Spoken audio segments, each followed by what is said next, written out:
SprintCarUnlimited.com, coming to you from Lernerville Speedway, the High Limit Commonwealth Clash opener. We're here with winner Tanner Thorson. Tanner, you got it done. After 5 runner-up finishes this year, a couple last year, you're in victory lane, you win a high limit race. Yeah, man, it was awesome. I had a feeling the first 5 laps, our car was really, really strong, and I was kind of taking it easy because I couldn't keep the front end really on the ground, and this thing was just so locked in the racetrack, it was unreal. So I love this place, so it's cool that it came here. Not ideal starting spot, it was 12th. Lining up 12th, did you think you could get to the front? I thought so. I mean, I've started 24th and ran 4th here, so, or 17th to 4th, something. I started very bad, worse than that, very bad, and was able to kind of get up there. So I just knew, just stick to our game plan.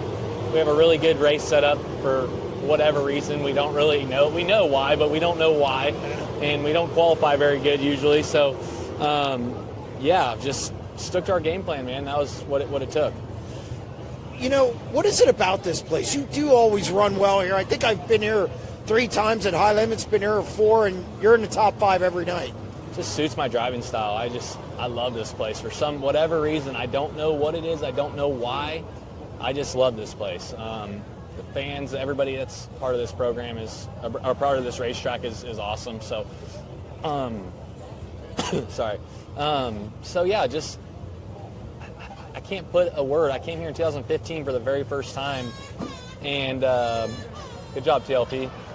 Came here for the very first time in 2015 in the Rudzik 49 car, and George Fisher, who's passed obviously now, he was my crew chief, and he had me dialed here. I was blitzed around the top for 30 laps, and ever since then I've just had a feel that I just very comfortable here. So I don't know why.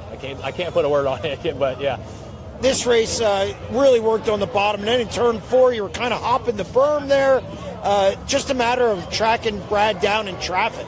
Yeah, I was running Peck down, and I could really get in the corner a lot harder than I feel like top 3 at that time when I was running 4th, and I could just charge it so hard and be able to kind of stick and stay and come off, and I was kind of had a lot of left rear drive, I think, which is what saved me here tonight.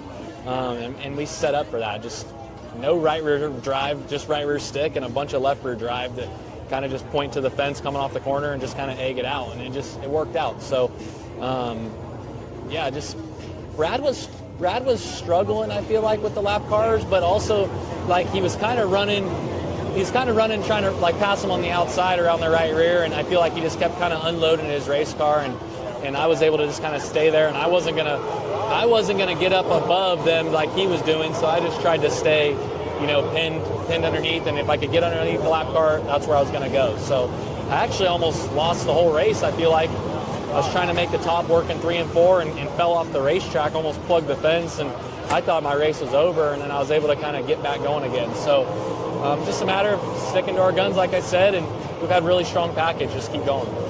This team started a month before the season last year. You've been digging.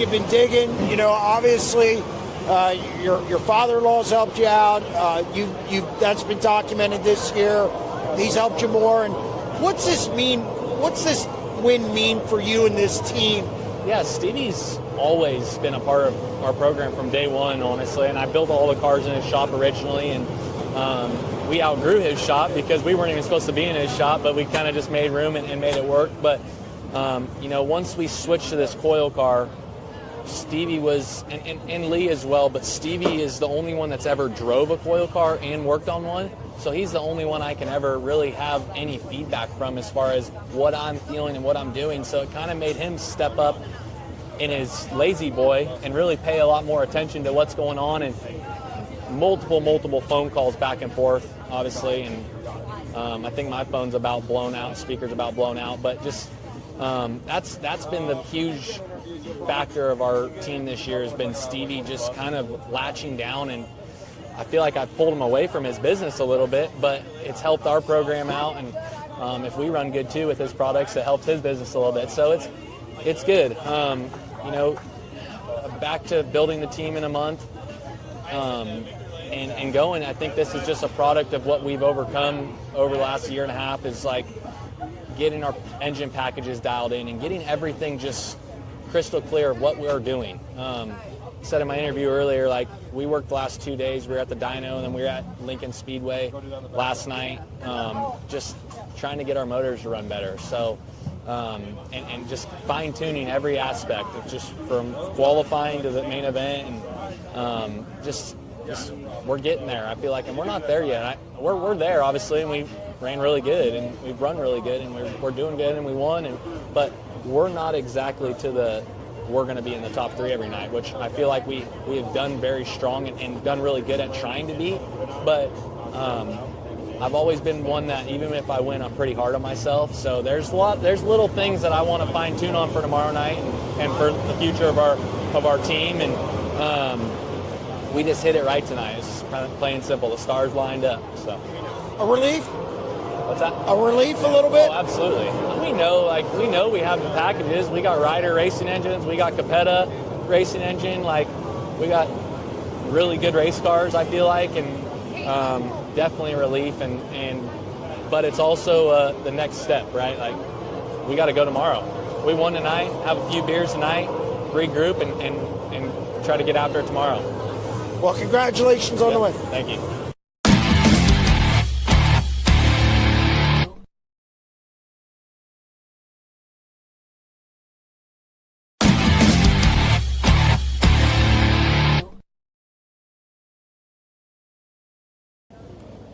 SprintCarUnlimited.com, coming to you from Lernerville Speedway. It's a high-limit Commonwealth Clash. We're here with winner Dason Pley.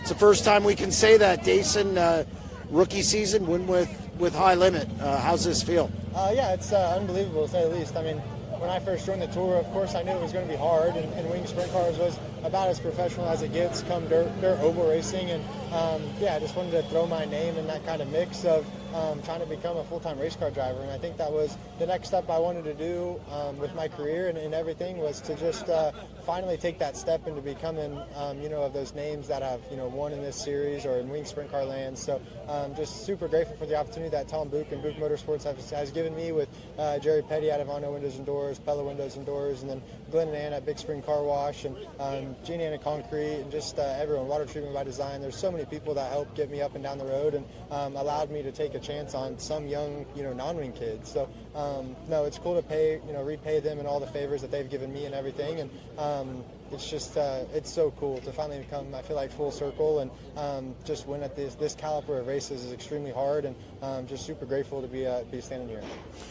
Interesting race. I think you fell back to 4th at one point, 3rd, 4th. What did you find on the bottom there? And the pass for the lead, or to get to 2nd, you passed Rico and Ryan Smith to get 2nd, and were able to track Brad down. Yeah, I think, honestly, I felt good early on, and they were just a little bit better than I was, I think, and I don't know if that was just because of fuel load reasons or really what. I feel like that's kind of been my struggle point as a driver, is or trying to pinpoint exactly how the beginning of the race goes and what I need to feel like to be good at the end. And that's just been a huge struggle of mine, when you really fill the tanks of these wing cars up and try to get your wing in the right position.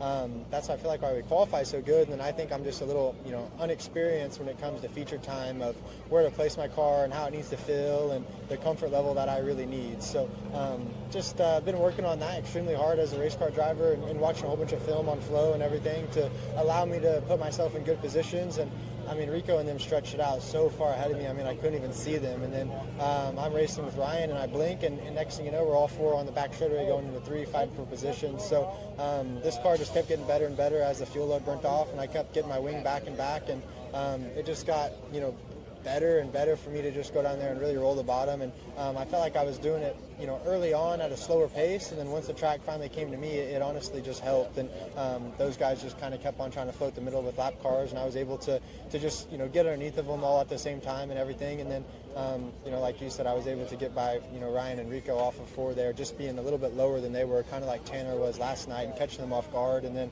once I got to Brad, I didn't really know if I was able or close enough to get back by him. And then Torgerson just slipped up off the bottom right there off 4 right in front of him, and then it allowed me to scoot underneath of him. And then just telling yourself not to miss the bottom after that, because someone like Brad's going to be right behind you, and you make one little mistake and he's going to capitalize on it.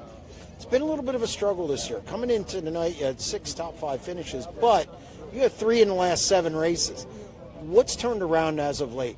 Honestly, I feel like we've been really good at all the small places. It's just when we go to places like Port Royal and Knoxville and Eldora that, honestly, I'm just not very good at. I think as a wing sprint car driver, it's just a whole different animal when you go to the places like that. And then when you come to these racetracks and smaller 3.8s and a little bit bigger 3.8s, it just kind of fits my natural wheelhouse and everything a lot easier, where it's more natural. I don't really have to think about it. And then we go to those big places, and I honestly just get pushed around by dirty air and don't do my job as a driver. I feel like the car's, just as good as it is on the smaller places, but I'm able to showcase how good it really is when I'm comfortable at the smaller places and understand the wing and everything. But I just got to put my head down and continue to work at those bigger places, because you win the Crown Jewel events on half miles, not these little places. So if I want to start winning those Crown Jewel events and put my name in the hat in those, I just need to do a little bit better job. Do you second guess yourself when you're slumping, and then maybe when, not slumping, but you're still learning the 410 winged ranks, and then you come out and win? It's got to be a big boost and kind of show that you're making the right decision sticking with a wing car. Yeah, and I definitely didn't think it was going to be easy transitioning with what everyone has said and everything. So just my whole life, I've just enjoyed the process of the struggle and everything, and just love it. I love struggling. I love when people go on social media and they count me out, or they say stuff like this or like that. It just drives me to be better and just prove everyone wrong. And there's so many things where oh, this guy can't do it, or this guy can't do it, or the equipment's not this or that. Well, I just like proving them all wrong. It's just what drives me. I've been that way since my whole entire life, and I like being the underdog. I like being all these things that people, say he's not good, or he's this good, or he's only good at this, or he's a non-wing racer. Well, just come out here and race, and we'll let the results do the talking and everything. And I like staying hush-hush, but just very fortunate to be in a fast race car that just allows me to come out here and do my job. Well, you and the car did the talking tonight. Congratulations on the win. Yeah, thank you. Appreciate it.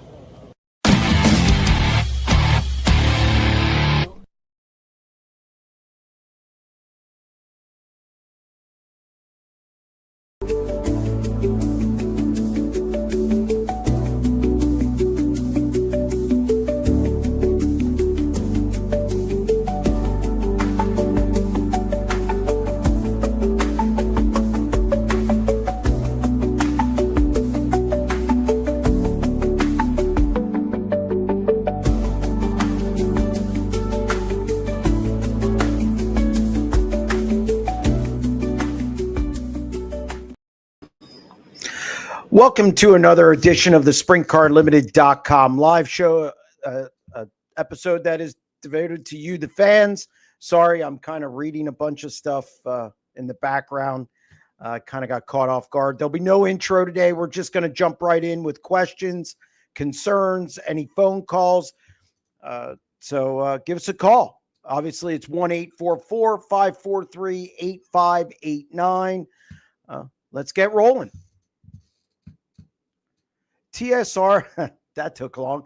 TSR to announce their driver for next year. Any thoughts? Chaz thinks it could be Rico and Ricky Warner. It's an interesting thought. Obviously, it's not something that doesn't make sense. There's a bunch of guys who make sense in this ride at this point. I've heard a lot of different things. I might know who it is and might be working on a story as we speak. We'll see. So again, it's an interesting theory, and we'll see if he's right tomorrow. Any new hints on where Sheldon, Donnie, and Gio end up? No, I think two of those are already pretty much sewn up. I mentioned them before, and we'll see. Look, we're still all three of those guys are still battling. Gio now with High Limit, Clausen Marshall Racing. They're trying to win an owners championship. You have Sheldon, who still can move around a little bit with the World of Outlaws. their deal. So, we'll see where they end up. I might know where they're going, and I might not. So I don't want to give it away too much. Like I said, I do have a website that I put all that information on, and then we talk about it here. So I don't think you'll be too surprised with any of the choices those guys make. So we'll see. Sealands Grove should have allowed Chris Smith to tag the rear of the A and maybe offer him $100. He and Ed Aiken drove hard for that last qualifying spot. Yeah, I mean, I don't know. 26 cars. We've seen it before where they throw them on the end and maybe promise them a couple $100. Yeah, I mean, I could see that. But again, it's a 24 car field. You run a B main, you want to widen the track out. There's no point to really run a B main if you're going to have guys just put guys in the field anyway. So look, I see both sides to that. And again, they didn't do it. So, I mean, I'm not going to beat them up for it. That's for sure. Persley over Axum. I mean, last week, Dason was good. I mean, let's face it. I mean, he third and then obviously winning the Commonwealth Clash. Though the impressive part about it was he dropped back to fourth. And I said to Dave Byro the third, I said, hey, he said, who do you got? I said, hey, I think Dason can win this. And then he texted me right after that. He had a caution. There was a caution and a restart. And he ended up dropping back to fourth. He said, well, there's no chance he wins it now. And I would have agreed. And well, we were both wrong then. I was right initially, then wrong. So, but no, Dason did a great job. I think he's starting to kind of pick up this wing thing a little bit. I did a 90 at 9 on it, wrote a column about it. I think he's going to be decent. I think he's going to be okay. So, does he end up in another ride? Or I know his name's been thrown around a little bit as well. We'll see. I mean, I think there's still some things that are yet to be determined. Having trouble seeing tonight. I apologize. It must be the bright light. I know it's early, but any idea when 2026 High Limited and World of Outlaws schedules will come out? I know some big events already have been announced. Yeah, I mean, High Limit, theirs will come out first. Obviously, they're done at Texas in October. Brad isn't going to wait very long. I do know he's working on the schedule. As for the Outlaws, that's harder to gauge because they sometimes put it out PRI. Now, there's going to be one out at World Finals to the teams. I'll probably get a hold of that. But the one that goes to the public, usually PRI, they save that announcement. Maybe they go a little earlier this year. I think they did it a little earlier last year, if I'm not mistaken. I can't really remember back that far. So, which is terrible. But I seem to remember them releasing dates earlier last year. So we'll see. We'll see if they wait until PRI or not.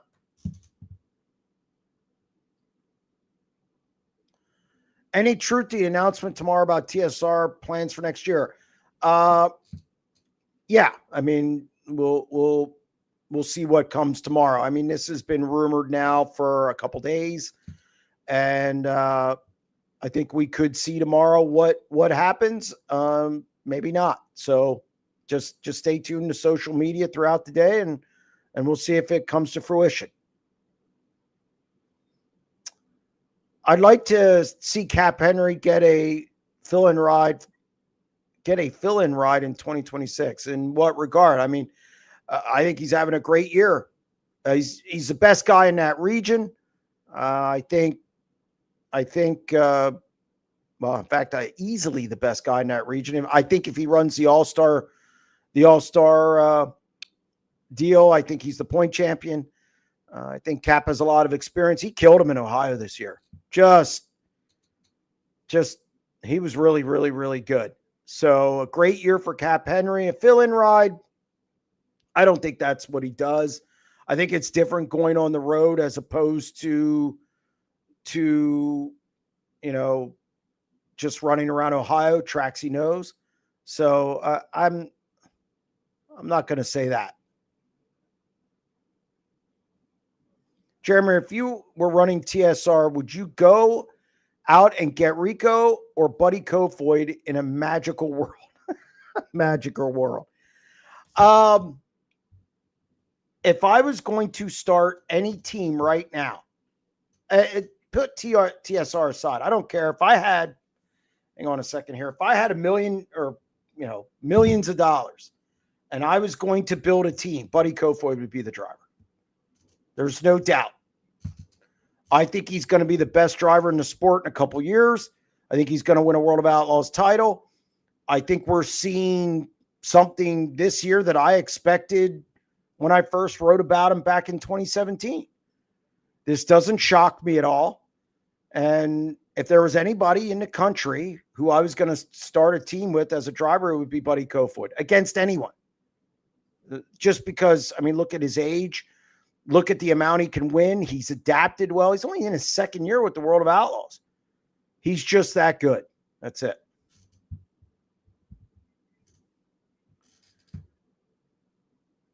Okay. Speaking of schedules, do you anticipate any major national tour schedule shakeup next year? I definitely not from the World of Outlaws. I don't expect much to change there. They'll probably stick a couple new tracks on, something like that. High Limit, that's where you got to look for changes, because I think High Limit is still in that stage of putting together a more concrete schedule that you're going to see year in and year out. They're in year 2 of a national series. It takes a good 5 years to get in a situation where you know where you're going, you know what dates work, you know what tracks work. This is still a business. That has to be a strong consideration. So I just think it takes that long to kind of get into the groove of making a schedule that is going to work. I do expect changes next year with the High Limit schedule. And I don't think that is a bad thing. Again, I think it's a 5-year process before they kind of get into a locked in way of doing things. So right now they're just seeing what works, what doesn't. It's trial and error. And I think we'll see what they come up with next year. But yes, there will be changes in that schedule. The Rodman rundown. I haven't dug into it very much, but do you know how the All-Stars ended up with a different owner and driver champion? I'm guessing Caleb Henry must have missed a race when he was hurt. Confused. Yeah, I think he did. I'm pretty sure he did. I was wondering the same thing. Here's the problem. I do stats for every series and every track in Pennsylvania. Usually laps led, where guys started, who won, car count, top 10 finishers. I do that across the board. I'm still trying to find out the lap leaders for the All-Stars at Wayne County. I can't find it anywhere. So if anybody can help with that, I greatly appreciate it. I'm assuming he missed one. I think he missed one. I could be wrong on that. So there you go. Cale wasn't at the opener. There you go. Oh, because he was running Torgerson's car. There you go. So it was Cale who missed, not Caleb. Thank you very much. I appreciate that. Now, if you could get me the lap leaders at Wayne County, it'd be greatly appreciated. They're not on my race pass. So, and the release, good luck. Okay. There's nothing in there. That's kind of jumbled. So, no. I'm looking for that. But there you go. Cale was not at the first race. We got Bob on line 1. Bob, how are you? No, I'm doing fine. I just had to call in to apologize to the All-Stars. I thought that last weekend, those races were great. No dust. You could actually see the cars. There you go. And And my other question was, why do the Outlaws, since they're out there already, not go up to Skagit? Well, here's the thing. You have that 2-day show at Tulare. I mean, there's only so many weeks. They got to start heading this way for the National Open. I mean, you can only have so many weeks on the West Coast. And I don't think it's anything other than that. I think it's just there's only so many weeks. They have Tulare this week. It's $83,000 for the Roth Classic. And then you got to start heading back this way for the National Open. So I think it's just a case of the way the schedule works out. I do not know if it's a high limit thing. I have not heard anything about that. So I'm not going to speculate. I mean, if I didn't hear anything, I mean, it's kind of speculation then. So, but I mean, there's no room on the schedule for him to do it. I mean, I realize that Valdo's kind of a stop on the way to the West Coast, but I would drop them and just get on out there and make my way up to Washington. I think it's a much better track. Well, I mean, from a look standpoint, I mean, Votto's state of the art. Royal Jones runs that. I would suspect Royal Jones. I mean, he's the Miscilla Valley guy. So I don't think if Royal Jones wants a race, I think you go there. I mean, obviously, he's hosting both series. So you're going to go do that, and you're just not going to get rid of that. Money over quality. Well, I mean, it's not, let's not act like Kevin Rudin doesn't have money. Okay. He has a ton of it. So I don't think it's necessarily, it's on the way out and they hit it and then go up through California. So. Well, that was basically all I wanted. Thank you for taking the call. Enjoy the show. No problem. Thank you, Bob. And bye. Bye.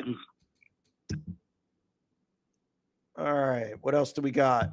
Could Timms win an outlaw or high limit title in the car he has now, or does he need more? I think, again, you can't.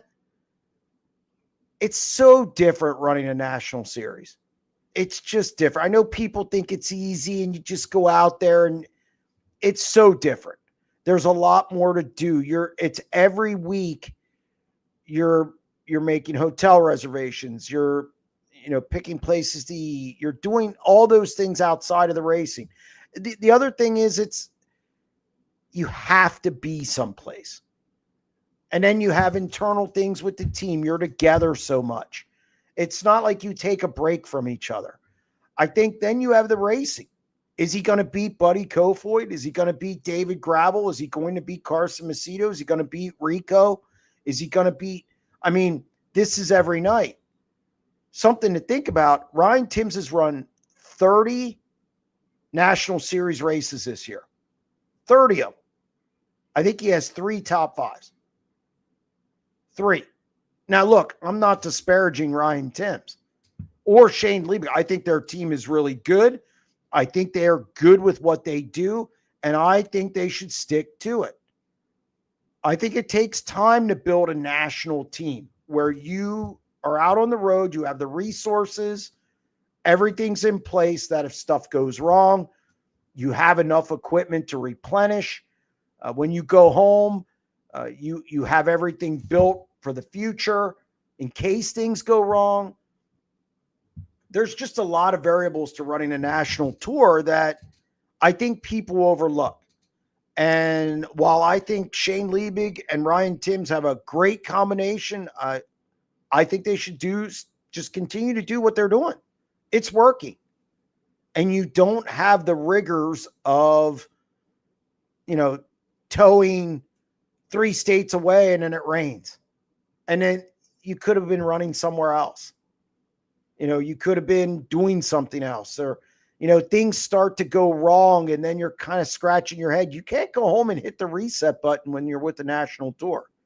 You're out there and you got to figure it out against the best guys in the business. And I think that's the biggest thing. Look, I don't think it's hard driving. Okay, you're not a coal miner. However, I do think when you're doing poorly, I think it's harder to turn it around when you're on a national tour than as opposed to local. You get to hit the reset button at home. Or if you're running a pick and choose schedule, you go home, you don't have to race the next night. Figure it out, regroup. National tour guys can't do that. So I think people diminish that aspect too much. Shout out to Colton Gauss for putting up 2 free tires for the 410 teams at BAPS on Saturday. Did he tell you to say that? No, Colton does a great job at BAPS. It's actually one of my favorite tracks overall. It's my favorite track in Pennsylvania. And no, it's not because I do pay-per-view there. I like the configuration. I like the racing there. I like the track surface. I remember going to old Susquehanna back in the first time I was there was, I believe, 1984, 85. I saw Stevie Smith Jr. there. So I've been going there a long time, and I always thought it raced well. So they do a great job. They've really turned that place around as well. Both Pursley and Axum are maturing. Pursley is the real deal. Yeah, I mean, I like Pursley. I think what I like about Pursley the most is, and I wrote about it on Sunday, he's determined. He's determined. I mean, look at what he went through when he was in that midget crash at the end of 2021. He walked into the Chili Bowl in January 2022. He was going to an incomplete quadriplegic. The doctors were saying. He wasn't just fighting for a racing career. He was fighting to walk. So I like his determination. When I talked to him, we played the interview before the show started. He's just very level the whole way. Everything's level. Doesn't get too high, doesn't get too low. All the athletes I've ever covered, the most successful ones are the guys or girls or females, women, whatever you want to say, guys and women who are level. Yeah, they're intense. Yeah, they get mad at themselves, or but they know how to deal with it. I think that's what I like about Dason Pursley. I think he's going to be just fine. Now, does that mean he's going to win double digits with High Limit next year no, but I do think he can have a 410 wing sprint car career.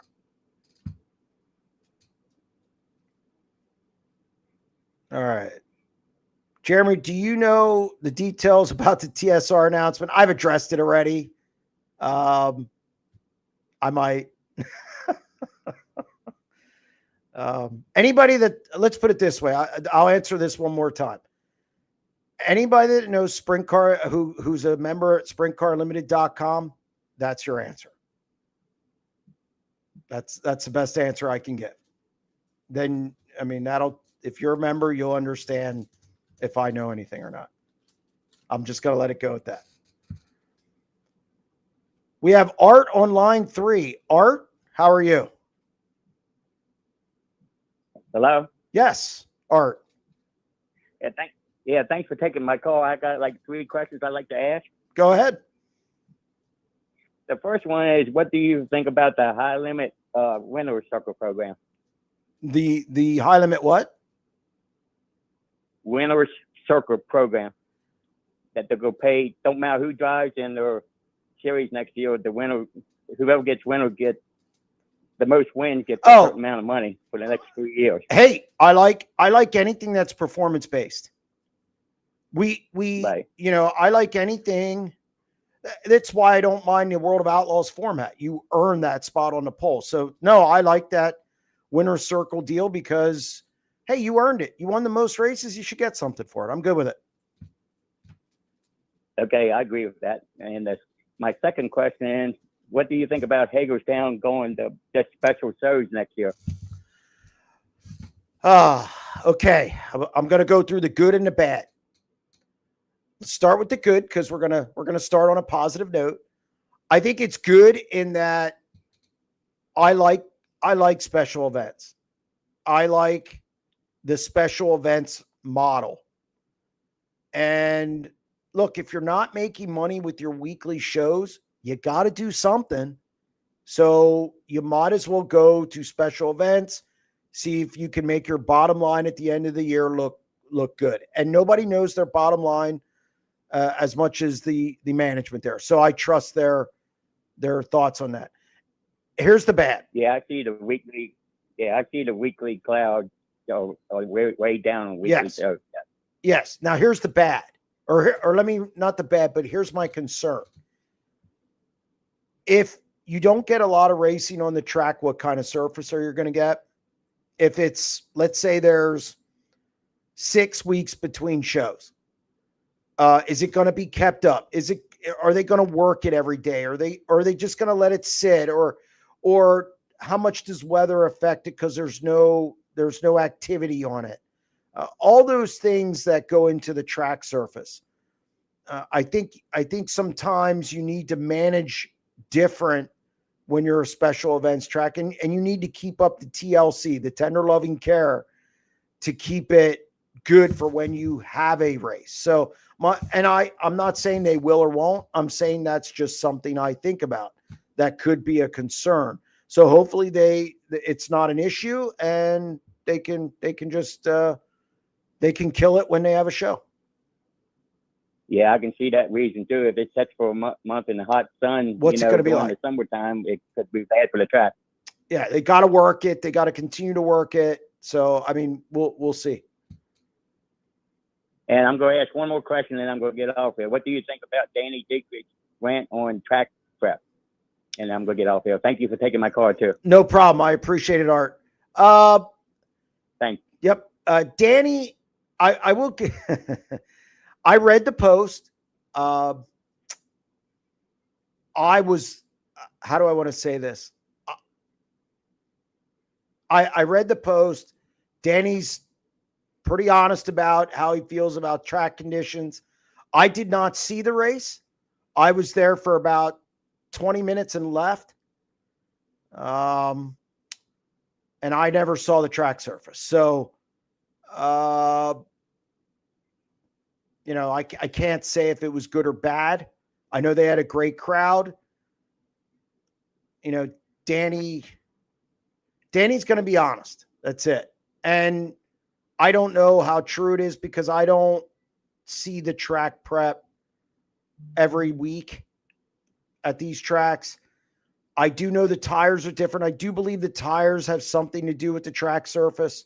I think he would probably admit that as well. I've heard this now from people across the sprint car landscape that the tires are affecting the tracks differently than they used to. But look, I mean, I know he credited Baps in there, and I hate to take it back to Baps, but he gave credit to Baps.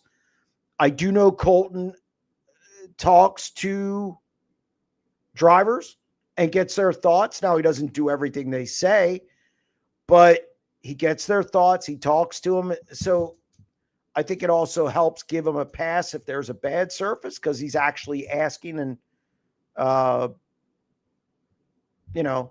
he's talking to him. He's trying. So, I mean, Danny would know. Danny races all these tracks all year long, and he races more races. He competes in more races in this area than anyone. So, he would know. Okay. Thank you for taking my call. Have a good evening. No problem. Anytime. Bye-bye. Bye. If the whole Rico TSR thing does happen and Sheldon joins a team with high limit aspirations, are the Outlaws in trouble by losing a high profile driver and team to the competition? I don't like the word trouble because I still think right now they have the 3 fastest cars in the country. It's Buddy, Gravel, and Macedo. I still think they have the name. I think it would take a while before they would hit the trouble hit the word trouble. I think, look, they're going to do some different things with their bonus package to match High Limit next year. That's what I'm told. I've not seen what it is. So I don't think they're going to lose a bunch of teams. I do not think, regardless of who the 17 gets, I don't think they're going to lose the 17, because you're going to tell me NOS is going to sponsor the series and not have a car there. I find that hard to believe. You're still going to you're going to have Logan Schuchart. You're going to have Buddy, Carson, Gravel. And if one of them would leave, if they match what High Limit's doing next year, I just don't think they leave. So, Baylog will probably come back. So I don't see trouble, but I think they're going to have to keep up.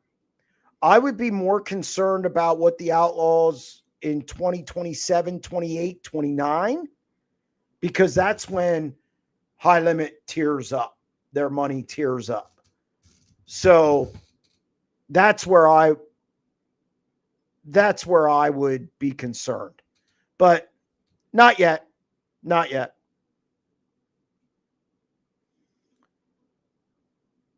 All right. So if Buddy is the guy, then why did Tony Stewart get Rico? Do you know more than Tony? I never said he got Rico. I will tell you this. I think it would take a crowbar to get Buddy out of Roth Motorsports at this point. Why would anybody leave Roth Motorsports if they're winning double-digit wins and $730,000 in a year? Why would you leave? Buddy also has a really good relationship with Dylan Buswell as crew chief. Again, situation matters.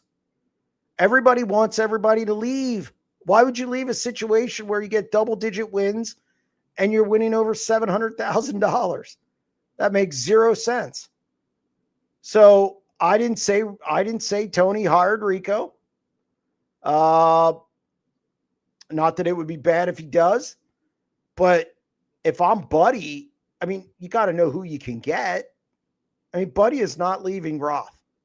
No way, no how. He has the connection to Toyota. Dylan Buswell, Buddy and Dylan Buswell are really good combination, and they get along. There's no limit to resources there. I think there's a lot of positives that Buddy isn't going to overlook. So there you go. John on line 4. John, what do you got? Yeah, hey, Jeremy, how you doing? I'm doing okay, not too bad. How you doing, Jeremy? Yeah, hey, I just wanted to talk a little bit about Tanner Hunt. I know lots of people talking about him, but I guess you knew that he was going down to New Zealand. Yes. Yeah, him and I don't know, half a dozen other guys at least. Yep. And they were saying about that. All right, I think that Tanner is a really good raw talent. And I say raw talent because he still has to brush up on a few things, polish himself up a little bit. But I think that I sent him an email and I tried to talk him out of going to Eldora and Knoxville, because I mean that really depleted their inventory. And I think he would have been better off had he stayed there and run with NARC, build his stock up, really get it really up there before he went tripping off to run with, really go into the lion's den, so to speak. What do you think? That's tricky. And because you want to go run Knoxville and Eldora. I mean, it's the national stage. If you have a good run, it's gonna be good for you and your team. I understand the other side. If you stay home and just run NARC and I guess, better chance to win, all everything that goes along with that. Here's the thing about Tanner Holmes. I want to see him make the general progression of, say, an Anthony Macri. I want to see him make the general progression of, say, like Dietrich. I get good in an area and then expand. Then when you get good in that region, expand. I think it's kind of a mixed bag right now. And I think when you're running two different cars like he was, I think it takes a certain person to do it. Justin Sanders can do it, no problem. But I also think Justin Sanders is a better race car driver. So I just think that Tanner Holmes needs to focus. Maybe okay, if he would run NARC for a year, would that be okay? Right. But he has sponsor obligations too. So I see both sides, and I don't think there's a right or wrong way. It's just personal preference. And I mean, people love him on YouTube, and that pays a lot of bills. So more power to him. Well, I have 2 points to make there after what you said. And I think that, not being at the Nationals is a high-profile event. Yep. So is the Kings Royal, and it can do a lot for your career. Look at the 10 car. I mean, but the thing about it is, just as it can do a lot for your career, it can hurt your career too a little bit. Now, he went out there and smashed up like 3 or 4 cars. That doesn't look good to car owners. I mean, they're his cars, and they had to suffer the loss there. It wasn't like it was on somebody else, but still, he wrecked one of them on like the final couple laps of the event. Had he pulled in the pits, he'd have finished the same spot, or maybe 1 or 2 spots up farther. But it's a risk. I just think that I don't know. And then the other thing the other point I wanted to make was, Tanner, he does pretty good. I mean, did you see the race that he finished second in out at Skagit earlier in the season? Yeah. I think it was one of the Gold Cup. I forget what they called that one. Dirt Cup. He ran great those 3 nights. I mean, he was 5th, 3rd, 2nd, and even led the final for a couple of laps. Yeah. Like 10 laps or something. And he admitted that they refueled the car, maybe 40, 50 pounds of fuel in the car, and didn't change anything on the car as far as weight, and that screwed him because that made him tight. When he went back for that second session after the red. But he's learning, and I think as far as Carly, his sister there, she's like 18 and can completely take a car apart and put it back together again. She's not a motor person, but she's certainly a chassis person. She knows her way around there, and she seems to be not afraid to get right in there and get her hands greasy, because she would be good to stick with them. Well, but then the 21 car, he ran really good in the 21 car, I thought. Well, but then you got Warner there. So, well, here's the thing. I know he had a good run at Dirt Cup. 3 races does not make a career. No, it does. And I think, look, I don't. You need consistency. I think he has a lot of work to do. I think he's. I think there's a long way to go. We'll see. I'd like to see him. I mean, did he race last week at all? No. That's another thing. I like a scale back. That show. They had just gotten home. And to tell you the truth, I don't think like I said, I don't think their arsenal is up to snuff right now. But he can't run at Skagit? He looked bad. He looks slow everywhere he's been since he came back from, since he finished up at Knoxville. Right. He looked dismal. And I think it's because the equipment was all beat up, and the motors were probably tired. Look, that's fine. That's fine. But again, I would rather see him focus on local, learn to race a little more, get more experience, and then maybe we'll see what we got. I mean, yeah, that's my point too. I don't think we know what we have with him yet. So we'll see. I'm sorry I'm interrupting. No, it's all right. Yeah, that was my point. I mean, I don't think he had any business going to Knoxville and out to Eldora this year. He, he likes to go out there because everybody's out there. It's the big show, and I don't blame him for that. But he's been out there before. Yeah. In fact, he finished better when he was out there before they did this last time. But he almost won the B main out there the other year. I think it was. He dropped out with a couple laps to go. But he just needs to get a little bit better polished, I think. And as far as getting along with the owners and stuff, he's great. I mean, we'll see. We'll see down the road if he develops. He might not. We'll see.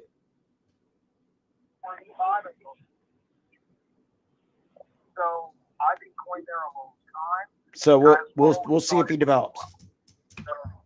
Hello, Jeremy? Yep, I'm here. Oh, you're still there? Okay, I got a broken signal there for a minute. Well, I just trying to wrap it up saying I think he just needs a little more time Okay. here at home, at his home, get his stock built up really good, and then he can run better when he does go to those big shows. That's all I'm saying. No, But hey, I like your show. I like your subjects that you pick out to talk about, and I'll be listening. all right. Thank you very much. I appreciate it, John. All right. We have Nate on line 5. Nate, how are you? Hey, good, Jeremy, here in California. I've been listening to your show for quite a while. Just haven't called in, but I said, you know what? I'm going to do it because there's so many topics that you cover, and I agree with that nobody else even mentioned. So first one, Donnie Schatz. Respect him, what he's done in the past, but you made a few comments a couple months ago. And to me, this is almost obvious. And when you were saying it a few months ago, I was sitting there shaking my head. Yes, no one else brings it up. His driving style. Yes. I think he does need to adapt. He needs to be a lot more aggressive. These young kids are just blowing by him in the corners. All these tracks, different teams.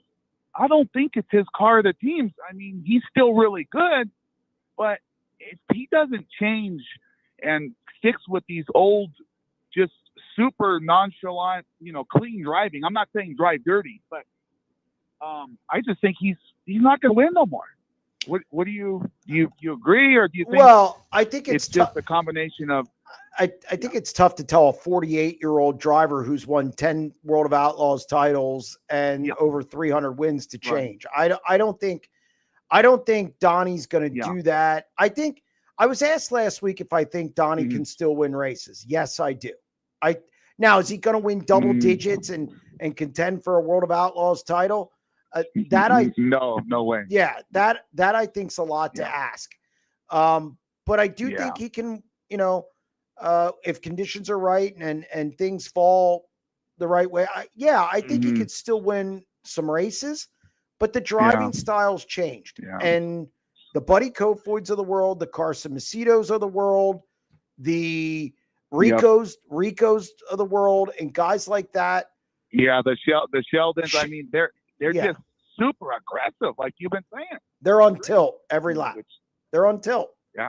So, but I mean, look, I think Donnie can still win some races. We'll see. Yeah.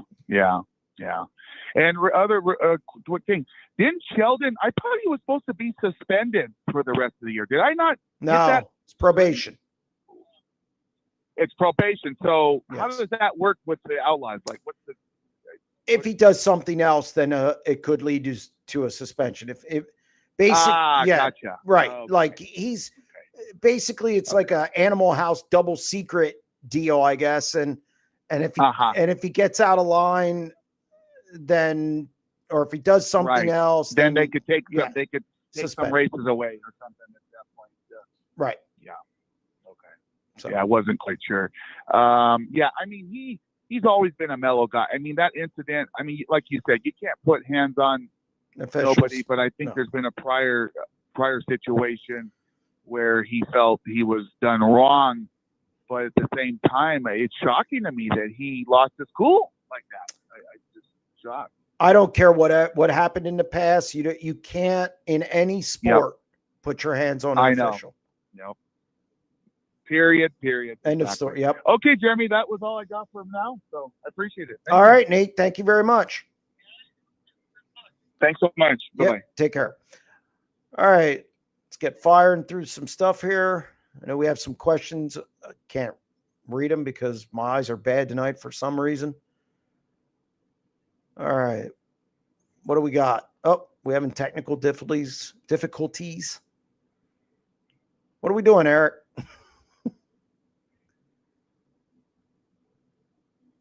Oh, having problems? Ah, there we go. Do you think high limit comes back to for Speed Week, Florida, Georgia for Speed Weeks? Will it just be outlaws at Volusia? Yeah, I mean, where would they go? I mean, there's once East Bay. Yeah, they're going to start their season in Vegas again. The event was good. It worked. They're not going to go. They're not going to go to Florida. I just don't know where you'd go. The event at in Georgia didn't work at Golden Isles. It wasn't attended well. East Bay was lost. Obviously, they closed it. So really, you go to Hemby or All Tech or some place like that. But I don't think you want to try that. That's not.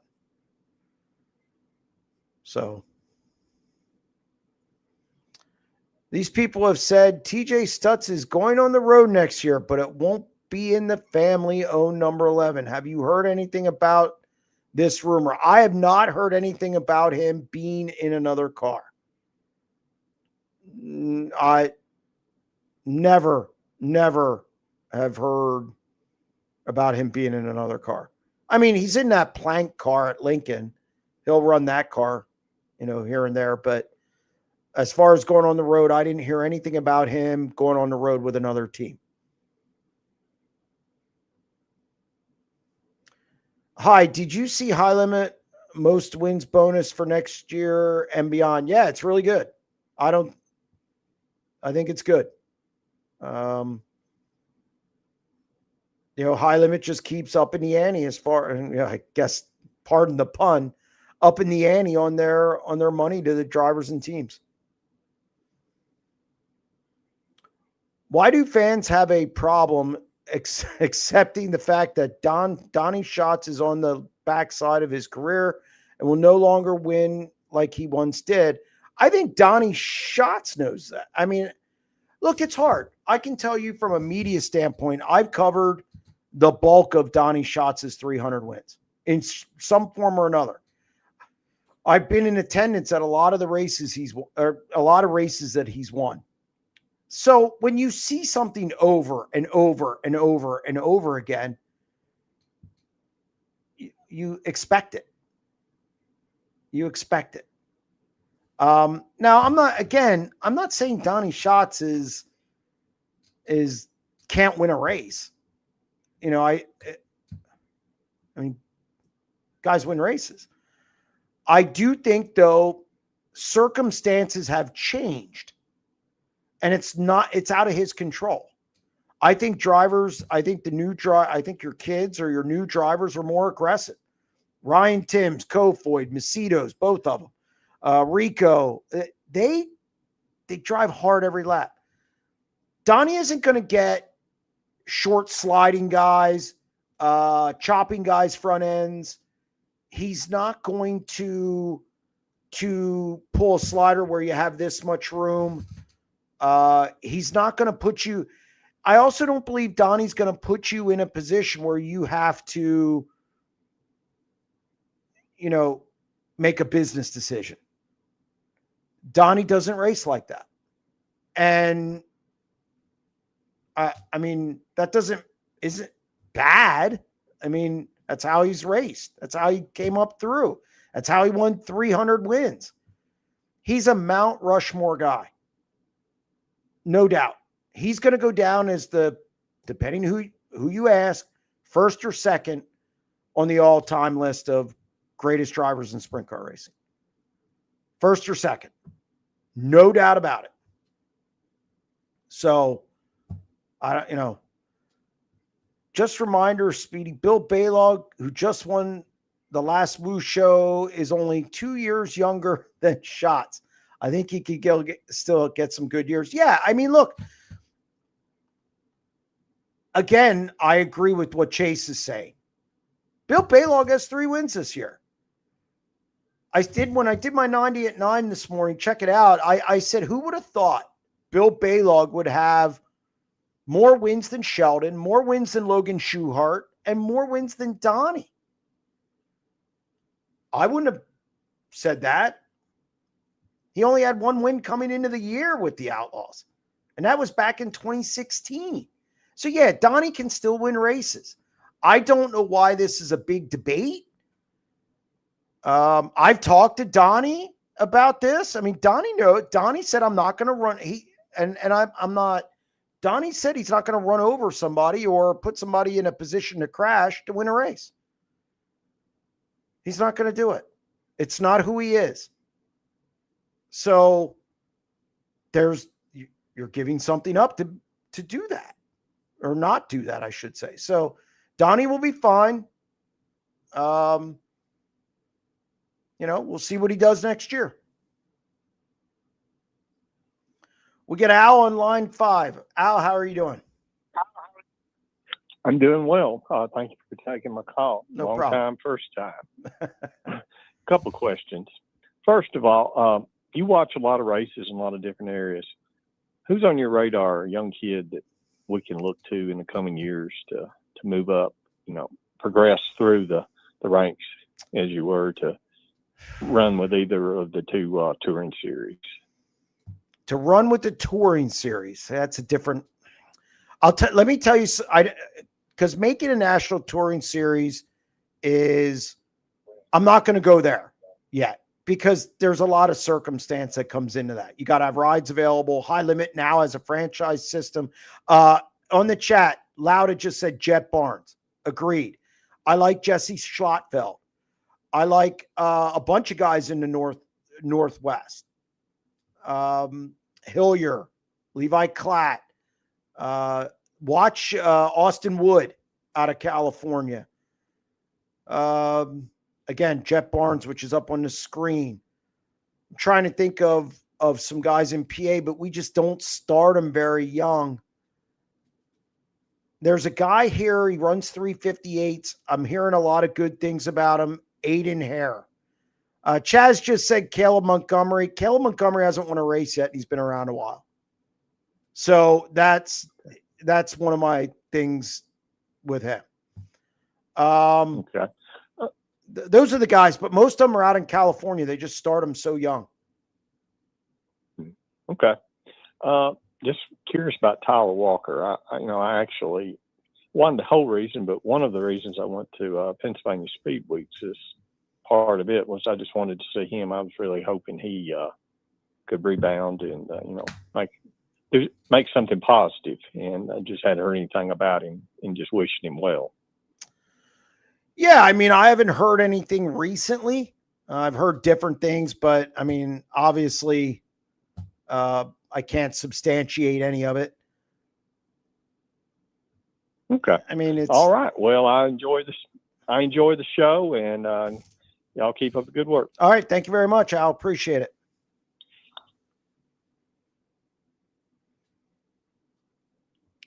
Jim from Buffalo. He's probably going to talk about the Bills. Jim, how are you doing? Well, eventually I'll get there. So, but I wanted to start off with Bill Baylog. There's a guy that did it the right way.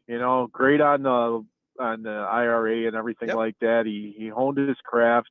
He made his connections. Built a good team.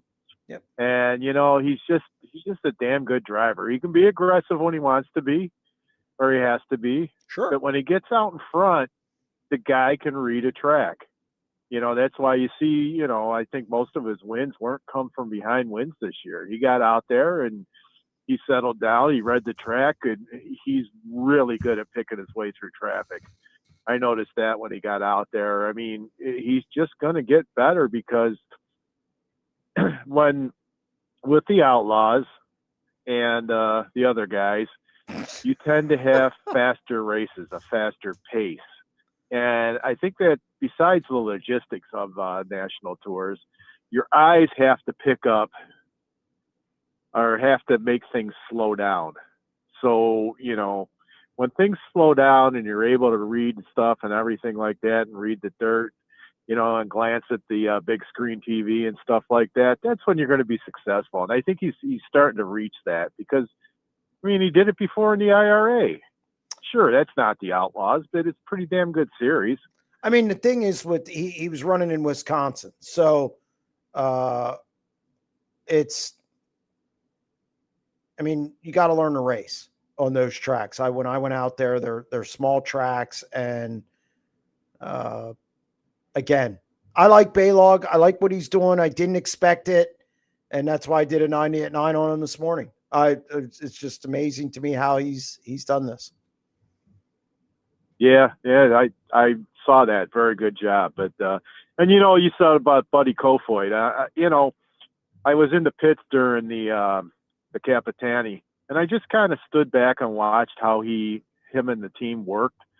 They were just cool and calm, and calculated, talking to each other. Just working through the progressions, setting up the car, getting ready and go. That team is together. You rarely find a team that's tight like that. I was really impressed. I think that's what Donnie needs. He just needs to hit another combination like he had with Ricky Warner. That was just a group that worked well together, and it worked. And if he can do that, it's like, look at Tim Schaefer. He's in the second year with the team this year. Yeah, he's running the All-Stars, which isn't the Outlaws. But you know what? They're learning each other. They work well together. They're winning some races, and they're being consistently in the top 5 or top 10. I think the combination, it just has to work. That's vitally important, even on a local scene. You got to always have the right situation. You could have the best driver, most money by the owner, best crew chief, and it doesn't necessarily work. So you need a good combination. Yep.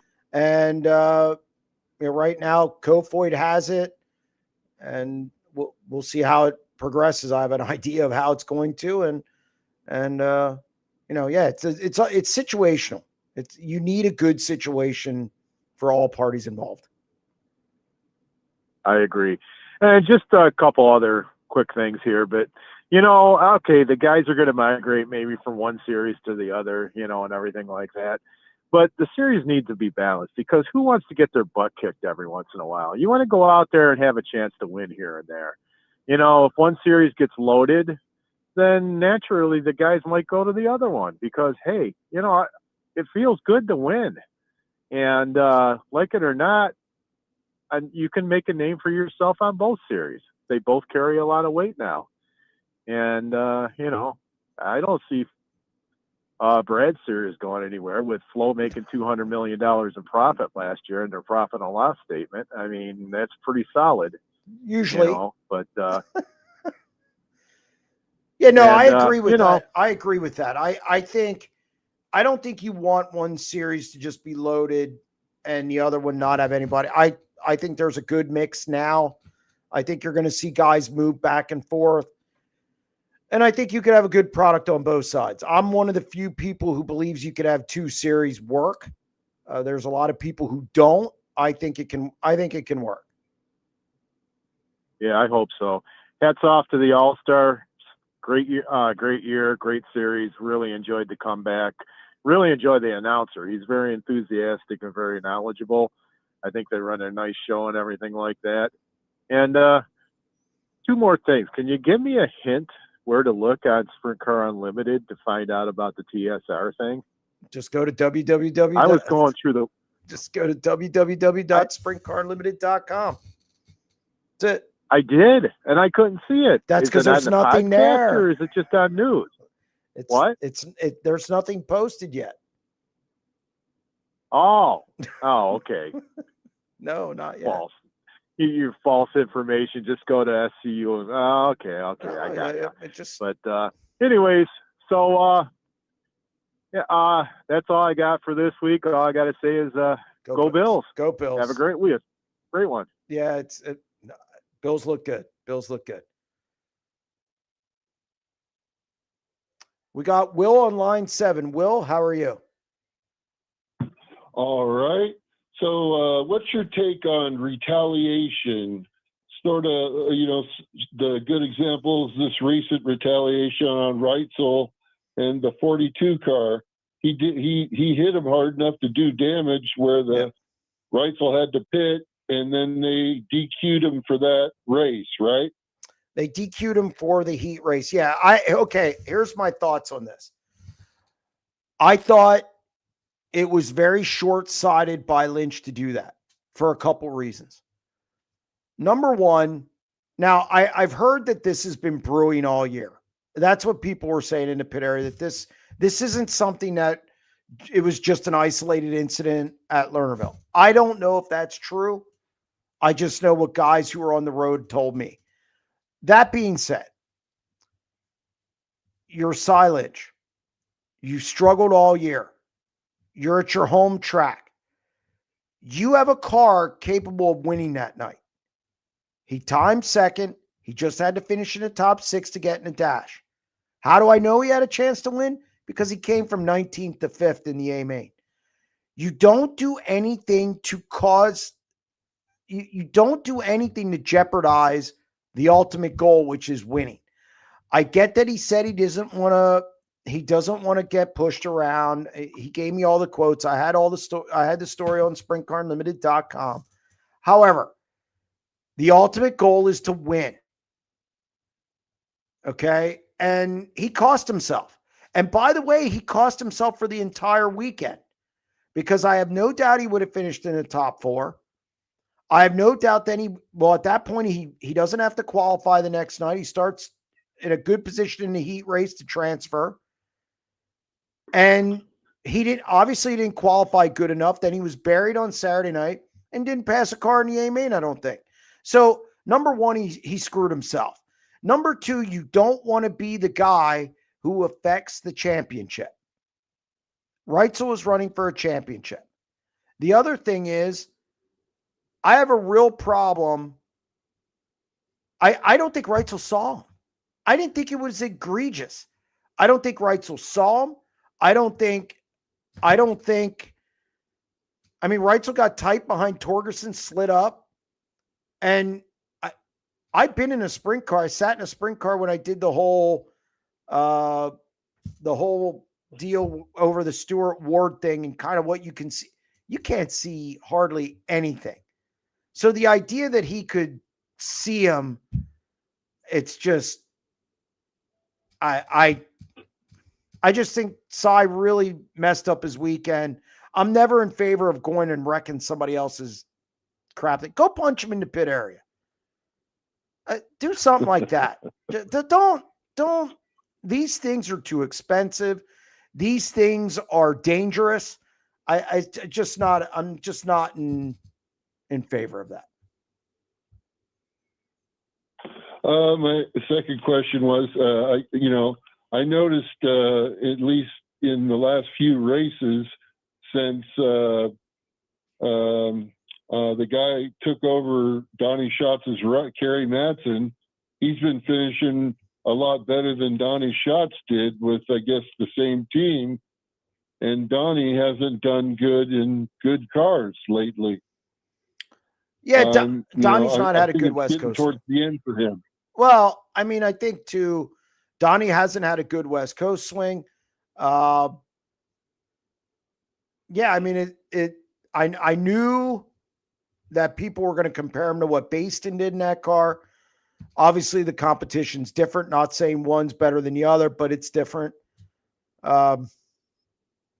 Different tracks, so on and so forth. I know Votto is kind of hammered down, but it wasn't good last week, and it's just wasn't good. It hasn't been good. Yeah, so. I agree with the person in the comments that said they should fight on the front stretch. I've been to race car drivers meetings at just local dirt tracks, and I've heard a promoter actually say that if you're going to fight, come and fight in front of the grandstand. I've seen that's a long-standing thing. I guess Chili Bowl said that too. Yeah. Yeah. Well, thanks for taking my call. No problem. Thank you for calling.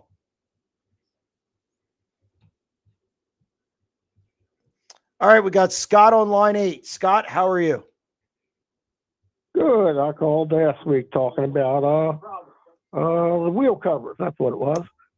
Yeah. Yep. Anyway, I know you all been talking about shots a lot tonight, and you just talked about Reitzel. Of course, he's no Mr. Clean. We know that, you know. And I don't think he did that on purpose the other night either. You could see his car get tight. Yeah, I just honestly don't think he saw him, and he didn't see him on the front stretch, so I really don't believe he knew he would be there even. Right. So, Yeah. I mean, look, Cy was obviously mad. He was real mad. He was still mad at the end of the night. He bailed out a 5th place finish, but I still think ultimately it hurt him for the whole weekend. That whole going after Reitzel, then I think it hurt him. And I just don't think it was a good decision. You know, you're absolutely right. It did hurt him, especially when you first night, you know, it means something for the second night. Correct. Yeah. Correct. So, anyway, I know there's been a lot of talk about Donnie. Donnie is one great driver, 300 some wins. Yeah. But this is one of the things, and I don't know if anybody's brought this up yet.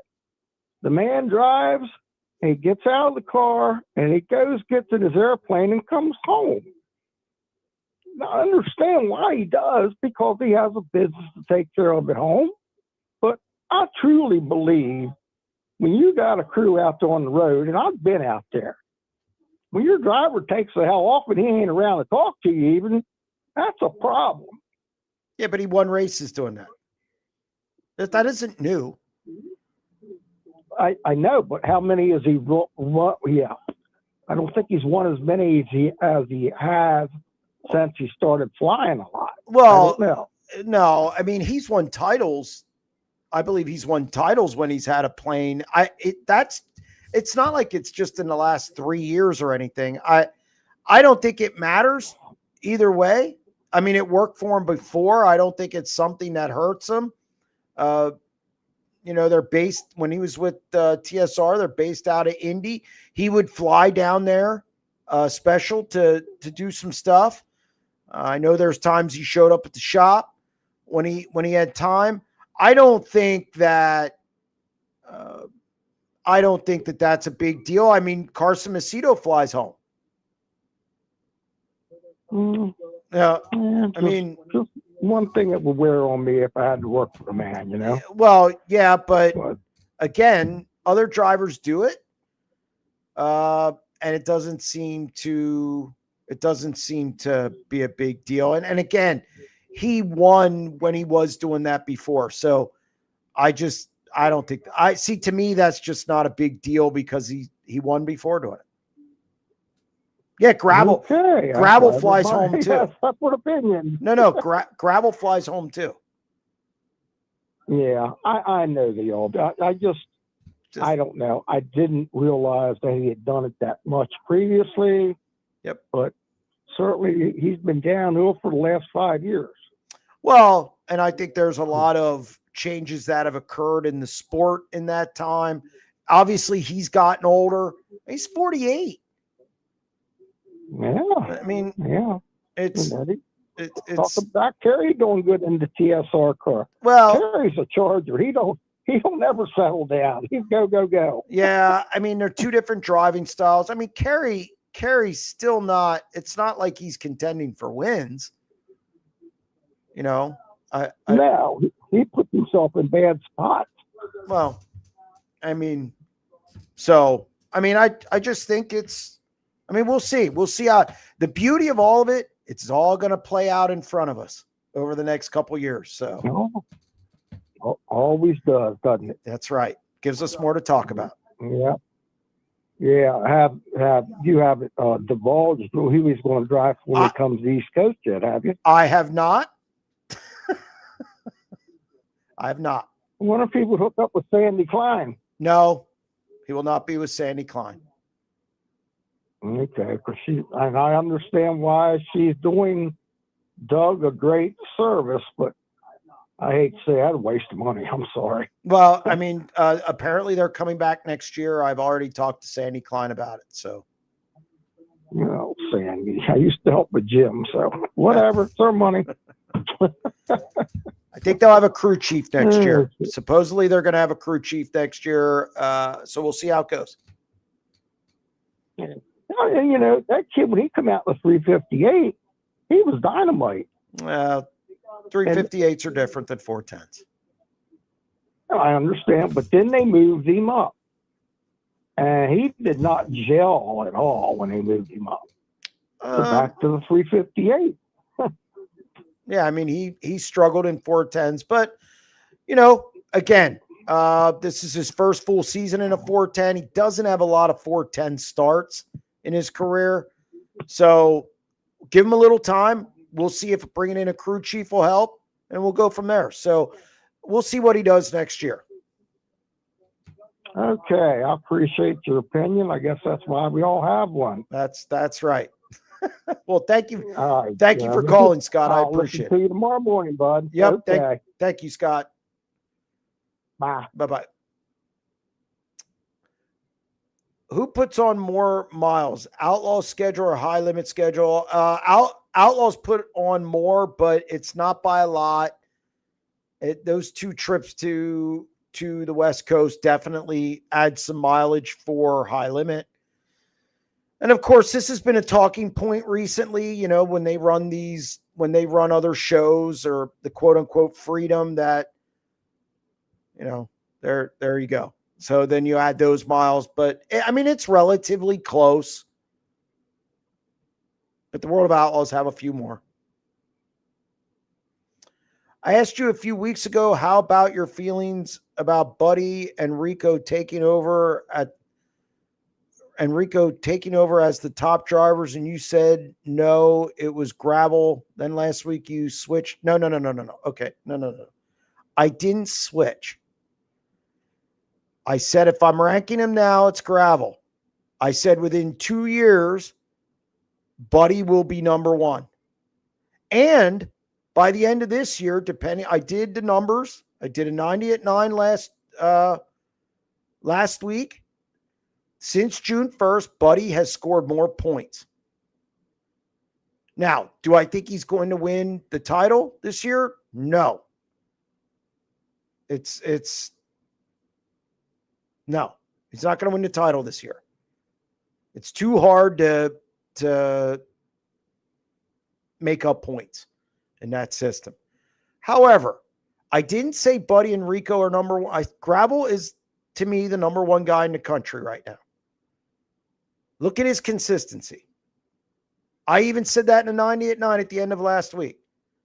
I'm just saying in a couple years, I think it's going to be Buddy. That's it.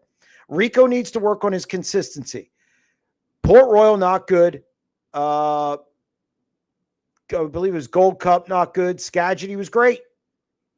Lernerville, it was okay. 7th and I believe 3rd, something like that. It's just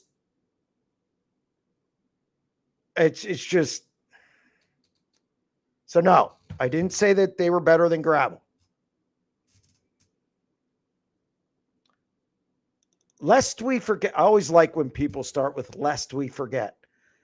Donnie had a decent 2024 season with 4 wins, and he came from 23rd to battle with gravel for the win in the Kings Royal. He's also only 48. He's still fairly young.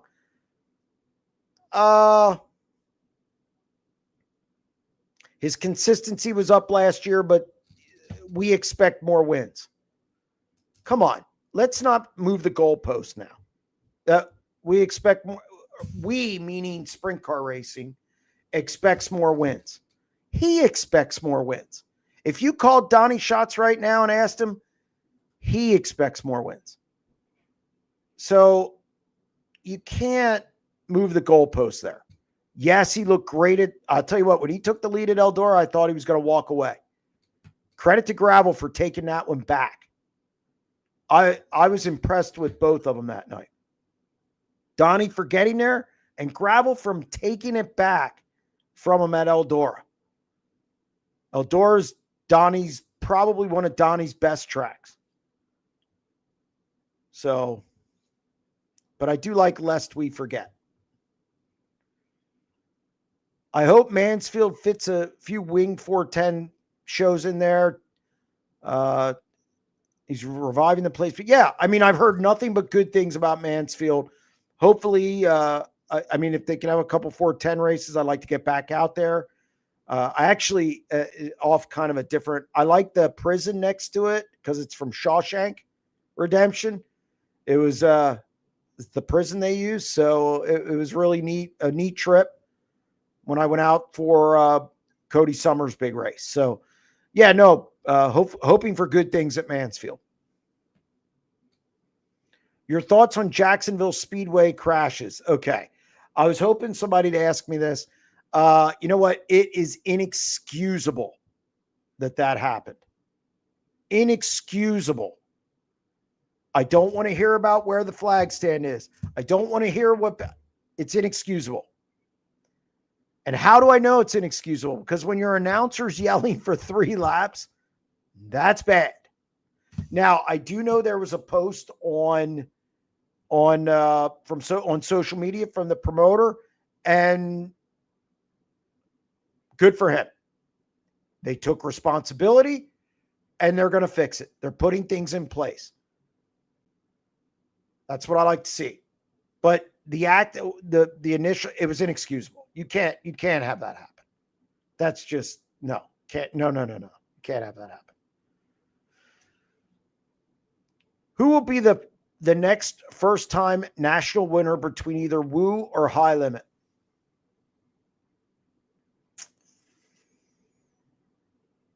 I would have said Sanders, but he's done it already.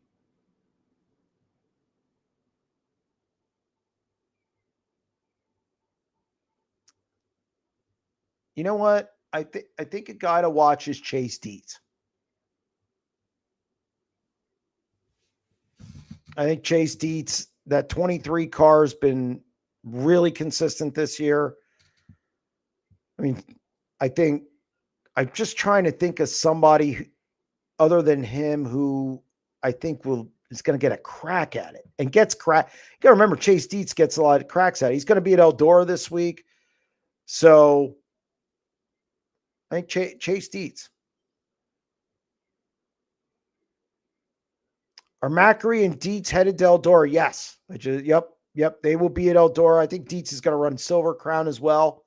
So yes, Macri and Dietz making the trip. Will Donnie Schatz be racing full-time on a national tour in 2026? I think he will be.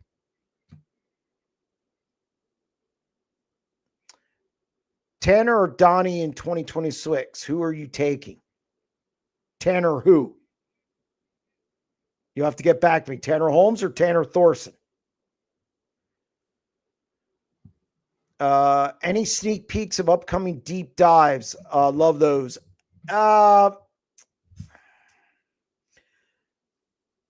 The one last week was really good. Dale Blaney was, if you get a chance, check out the Dale Blaney one.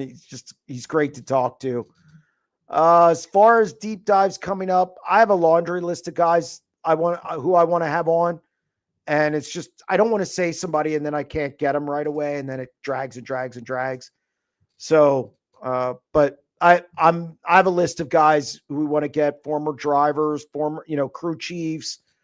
And there's some other, some chassis guys, motor guys like that. So should be good all the way until the end of the year. Again, this week's going to be a little dicey with just some things going on. I have some things I have to take care of that I can't get out of. So I'm hoping to get one this week, but I'm not sure. I think he will be. Explanation. The whole chat said no way. The chat can say what they want. It's a free country. I think he'll be with a national tour next year. When is the next breaking news coming out, Jeremy? Soon. Soon. How's that? Soon. Let's start a petition. Johnny Gibson must start announcing Bill Baylog as Billy Baylog. Just sounds so much better. Wisconsin fans I've spoke to about this agree. Merch sales would skyrocket. I think sprint car fans sprint car teams need to take a lesson from late model guys as far as merch to make cool merch. So I'll say that. How many new faces will the Outlaws get next year or teams? I was really surprised how many they got this year. Connor Morrell. I didn't expect that. The Zach Hampton deal, I didn't expect that either. That kind of came out of nowhere. Look, I think they'll get like 1, 2, maybe. There's always some turnover, and especially with everything going on now, it's so I think 1 or 2.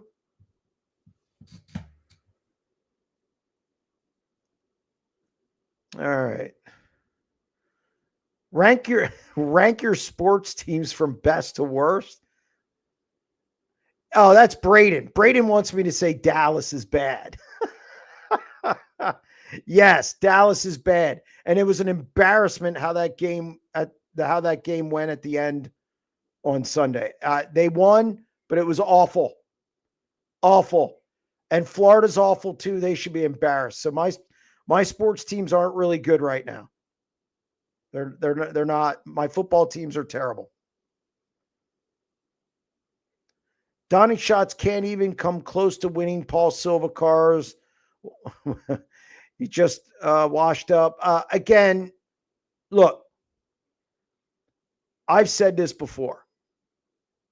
Situations, washed up is a strong term. I'm not going to go washed up. Guys who are washed up can't win races. Okay? I think Donnie can win some races. Washed up, again, strong term. I think Paul, look at the drivers Paul's had. Let's go through the list. Kyle Larson, aggressive. Spencer Baston, aggressive. Justin Sanders, aggressive. Buddy Kofoid, aggressive. Rico Abreu, aggressive. Tyler Courtney, probably the least aggressive of that whole group. See a common theme here? I think that, and that's not disparaging Donnie or Paul. I'm simply saying, it's, Shane Stewart as well. That's in the chat. Although it was back in the day Shane was more aggressive. They're all aggressive guys. So again, a situation needs to be good for all parties involved. Let's look at Ricky Warner. He's been with some aggressive guys and then some not aggressive guys. But he also was a TSR, 2005, 2006, somewhere in there. Left for a short stint at KKR and then came back. But I think racing was different then too. So I do think it's a combination. I do think situations matter. So I'm not going to say Donnie's washed up. I'm just not there. High limits is, why do people put the S on high limits? Like, it's high limit. I always wondered that. High limits has definitely been a more entertaining series versus Outlaws this year. It's a possible 90 at 9, Sugar Bear. I like it. I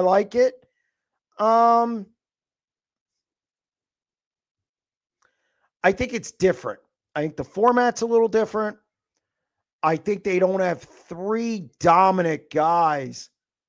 Again, the 3 guys at the top of that list. They're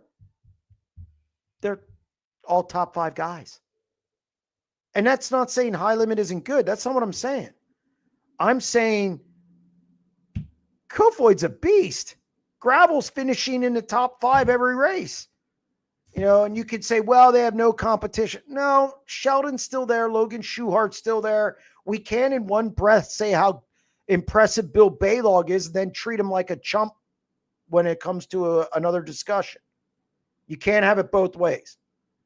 So again, I think just entertaining. I think they both have good races and both have some bad ones.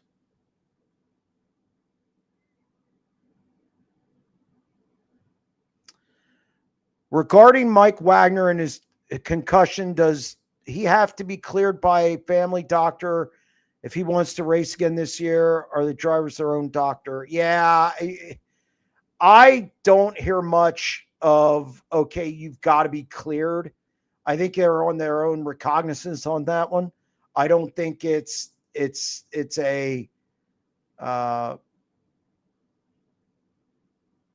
just, I don't, unfortunately.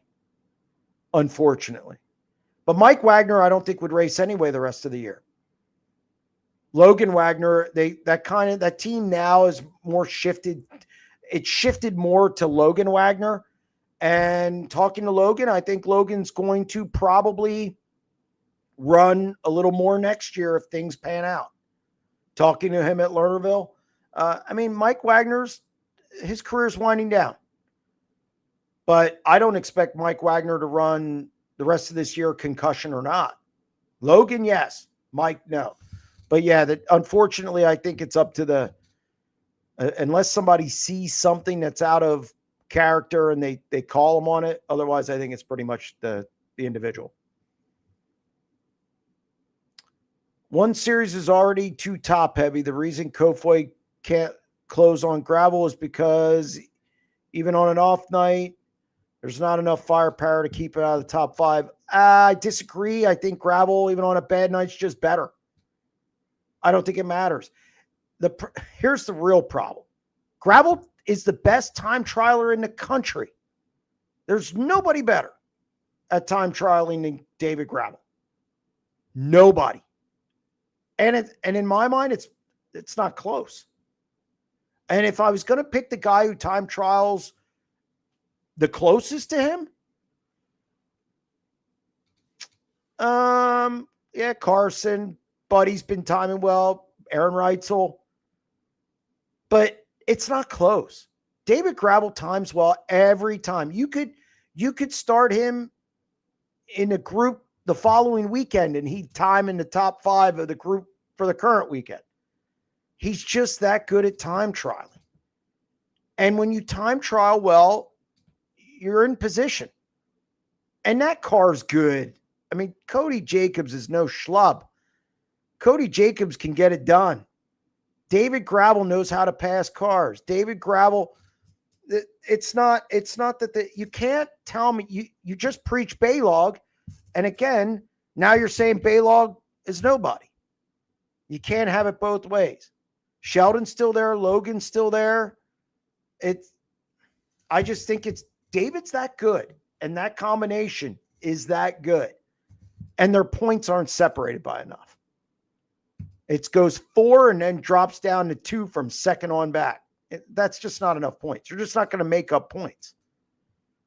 Hell, last week he finished 22nd, and Buddy picked up like 30 points. Whoop-de-doo. You think Gravel's going to drop out of 5 races the rest of the year? I don't. He hasn't dropped out of 5 in 2 years, I don't think. Earlier today, I was watching Doug Wolfgang D to A run at the Knoxville Nationals. Do you think we will ever see anything like that again with how close the competition is? 0.0 chance. No way. Not happening. We don't have enough firepower. We're going to do this again. There's a solid 8 guys on high limit tour who would outrun gravel at a night. No, they wouldn't. No, they wouldn't. You say that. That 2 car's really good. Gravel's really good. I think that's diminishing what David Gravel is. And no, don't agree.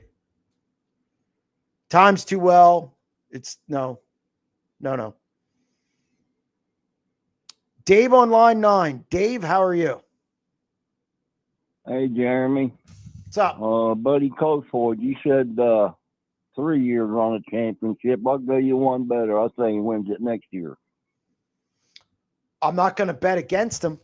If you're looking for me to bet against Buddy Coachford, I'm not doing it. He's just awful smooth. I think he's right where he needs to be.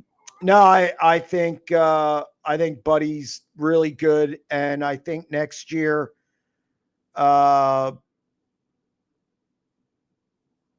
just think him and David could have a really good battle next year. Really good. So I'm anxious to see it. Yeah. And I also think you're right about the slide job. You're not going to see Donnie Shaw. No, he never drove throw him off too many of those, and you about got to do that every lap now. Well, and some of that is the parity as well. I think it's not just, I'm not going to say Buddy's dirty or Mercedo's dirty. I mean, dirty's a strong term. I think it's just with the cars the way they are now, the parity the way they are, you got to take more chances. Donnie isn't going to do that. He's never been like that. So I don't think that's going to change now. And I think to ask him to change now it's stupid. I think he'd rather quit than do that.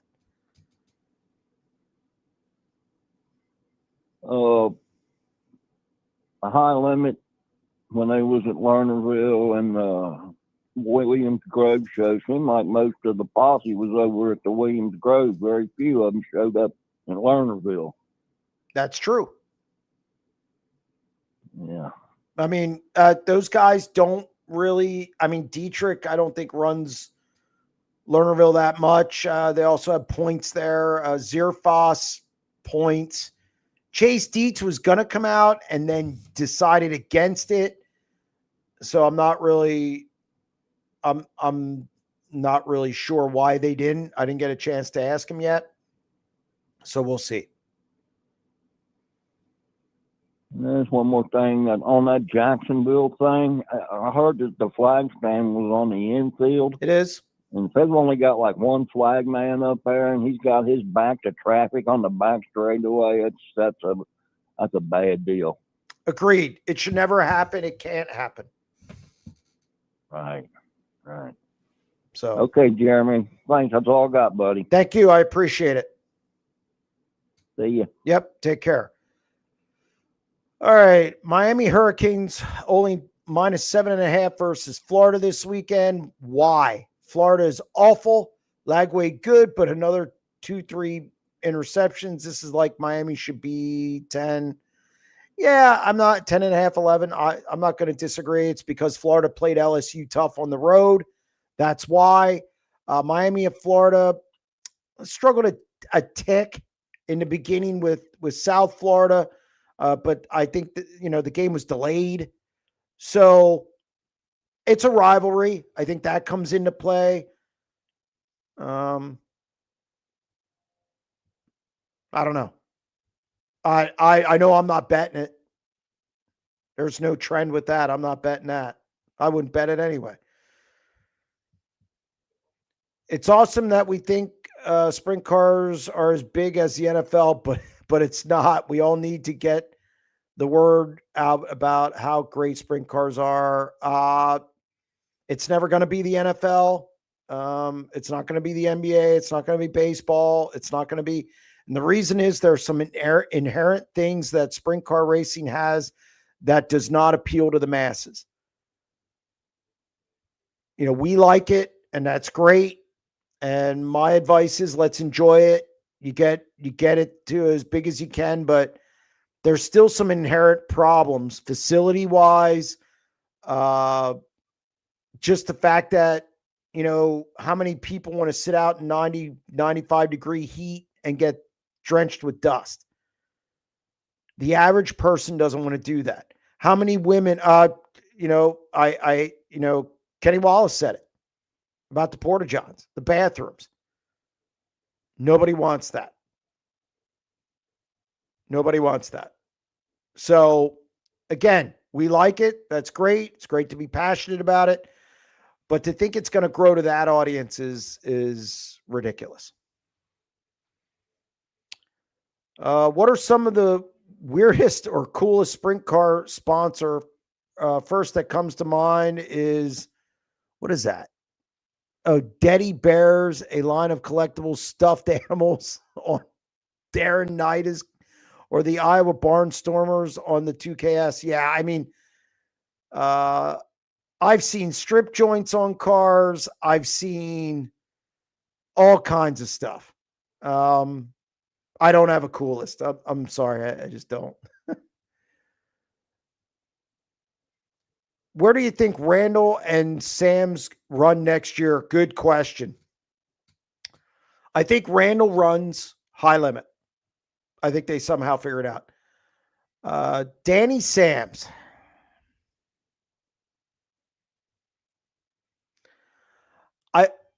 Look, actually stayed at the same hotel as Sam's this past week in Lernerville. I like that they're out there. They're giving it their best shot. I would like to see him go to the All-Stars. I'd like to see him go to the All-Stars and where he can build resources, where he can win it. I think he can win the title there. I think he can really work on his racecraft. I just think I want to see him run the All-Stars. That's where he should go. I think Randall will definitely run high limit. Sam's, that's a tough question. If it was my vote, it'd be All-Stars. Will Brent Marks win another race in 2025? Yes. I'm going to say yes. Watch him at Texas. It's good down there. High Limit is going to start in Vegas and work their way east to start 2026. Skip the spring West Coast trip. That's what I'm hearing.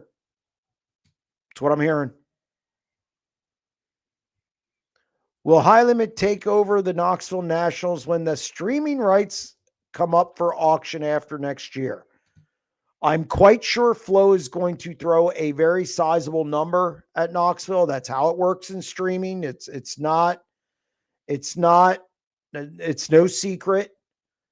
Dirt Vision and Flo are going to go through this probably a number of times over the next how many years.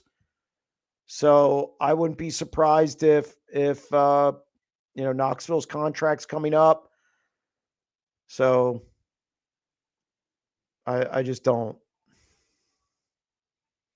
It's going to be a big number. Do you think Brad Sweet's new hairstyle is proof Aaron Wrights are running high limit has left an impression on him? It's funny. I was talking to Brad this week and I couldn't take my eyes off his mullet. I didn't even tell him. I just was like, this is so different. So it's funny you bring that up. I don't know. I guess maybe it's coming back. I don't know. I'm not doing it. I can tell you that. I can text Barry and Lynn myself. However, do you think Lance does one more go around at age 60 and retires at the conclusion of the 2026 season? I think he's going to go as long as he feels good and he can compete. And does he compete for the win every night like he used to? No, but he competes enough. And he won races. He's won a couple races this year. So I don't think it's a stretch to say that he comes around again. So yeah, I think he's back next year. And I don't even know if he retires after, the year after that. I think when he feels he's not competitive, that's when he'll walk away. What are your thoughts on scheduling 26 races at Volusia, Huset's, Knoxville, Williams Grove in the 2025 Woo schedule? I think they have their staples. They run Volusia, number one. Williams Grove is a long-standing relationship that goes back to the beginning. That's kind of their stronghold in the East. Knoxville, you're never giving up Knoxville. And Huset's, I think that's, again, you have another huge event there with the High Bank Nationals. So, yeah, they'll all be back on the schedule. They probably should be on the schedule. They're all pretty nice facilities. Whether you like Williams Grove or don't, it's definitely not an eyesore. So, I mean, there's some things they could change, but they're not giving up those shows. No way. Do you know why the winner's share at Lernerville went from 50 to 30,000? I would say it has to do with making money. Simple as that. I'm not sure if that was a joint venture show or a sanctioned show. That I got to check. I have it in my records somewhere because I wrote a story about that. But it comes down to money. Simple. Jeremy, did you know that Baylog's win at Paris is the first time a full-timer not named Gravel, Macedo, or Buddy has won since Usitz? And it was Baylog again. That's like 4 months ago. They've been good. Yeah, it's been, those three drivers have been really good. Now, is it that they're really good? Or is it like there's no firepower? No, it's they're really good. They're going to win regardless. I don't care who the competition is. Now, do I think somebody else would have won if you had them all together? Yes. But they're going to win races regardless.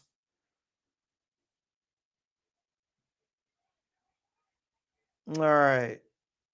We'll take a couple more if there's any more left. And get out of here. What's a bigger deal? Winning an Outlaws feature or winning a high limit feature? I think it's the same. It depends. If you value the name World of Outlaws, I think it's going to be World of Outlaws, which some people do that. I see that with Williams Grove all the time. You know, people still want to win at Williams Grove. So, regardless of what you think of Williams Grove, it's still coveted. So I think it's going to depend who you are. But otherwise, to the Joe Dokes, I don't think it matters.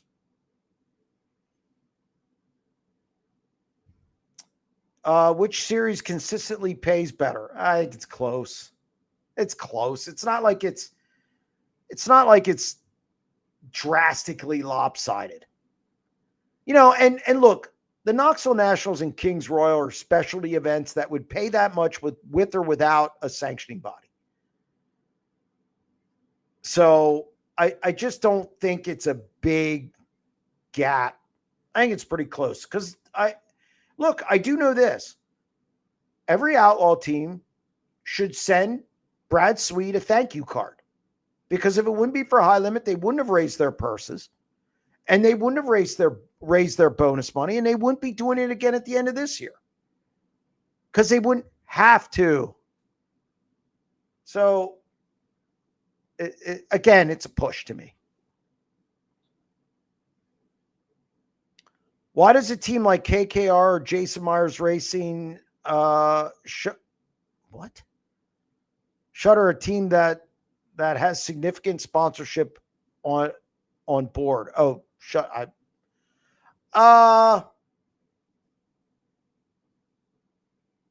all financial. Oh, doesn't everything come down to money? You know, simple as that. Why should Ryan Tibbs stay being a pick and choose driver? So what if he struggles on the national tour? Can look worse than Zach Hampton. Oh, we're going to take a shot at Zach Hampton. Look, what? I beat this to death. You're making $500,000 this year. You have a great situation. Why change the situation? For what? Now, is he going to win the Knoxville Nationals every year? No. Nobody wins the Knoxville Nationals every year, unless you're Steve Kinzer or Donnie Schatz. But they have a good thing going. There's no reason to watch it. Or there's no reason to rush it, I should say. There's no reason to rush it. There's no reason to he's 18. Bill Baylog's 46. So take your time. If you want to maybe develop that team into a national team, when Shane Liebig, his either sells his business, gets out of his business. That's the other thing. Guy owns a business. He's a working guy. Can't just pick up and go on a national tour. Now you're changing your situation again. Don't change that situation. It works. There's no reason to go on a national tour. Is Baylog the only full-time outlaw without a crew chief? I believe so. I do not know Connor Morell's situation. I know they're under the Bill Rose banner, and it's all a big. I think Bill Baylog might be the only one. How many cars will URC get at Bridgeport this Saturday? Last race there, they didn't draw many. I personally think 360 racing on the East Coast is. The Empire Super Sprints do well up in New York. I think URC's got real problems. I think 360 racing in the Pennsylvania South and kind of moving into that Delaware, I just think it's dead. It's dying. I think they get maybe 12, 13, 14, something in there, somewhere in the teens. Not good. Not good. Will Zach be back with Bill and the 6 next year? Hope so. Not sure. Zach's in the chat. Maybe he can answer that. I haven't talked to him yet. I didn't get there's been some pressing things going on, so I haven't got to that yet. So I apologize. It's just I think everything's up for debate this year. It seems like it's been a wild year, and I think it's going to get a little more wild. Which teams are you surprised by that made it this far in the year in both series? Danny Sams, because he's had a tough year. I'm surprised at that. Connor Morell with the World of Outlaws. I figured Bill Rose and Zach Hampton would make it. Connor Morell on the one side and Danny Sams on the other, just because of the just horrific luck and just bad, the motor trouble, all that stuff. Just not good.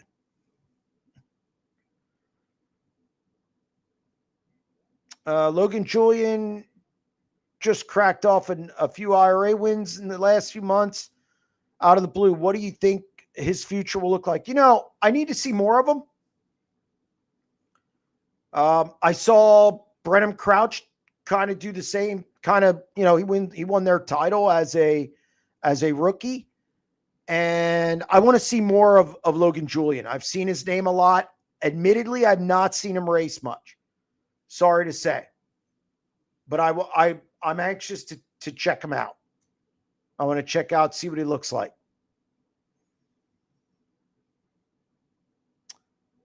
Where's the name High Limit come from? It's a poker term.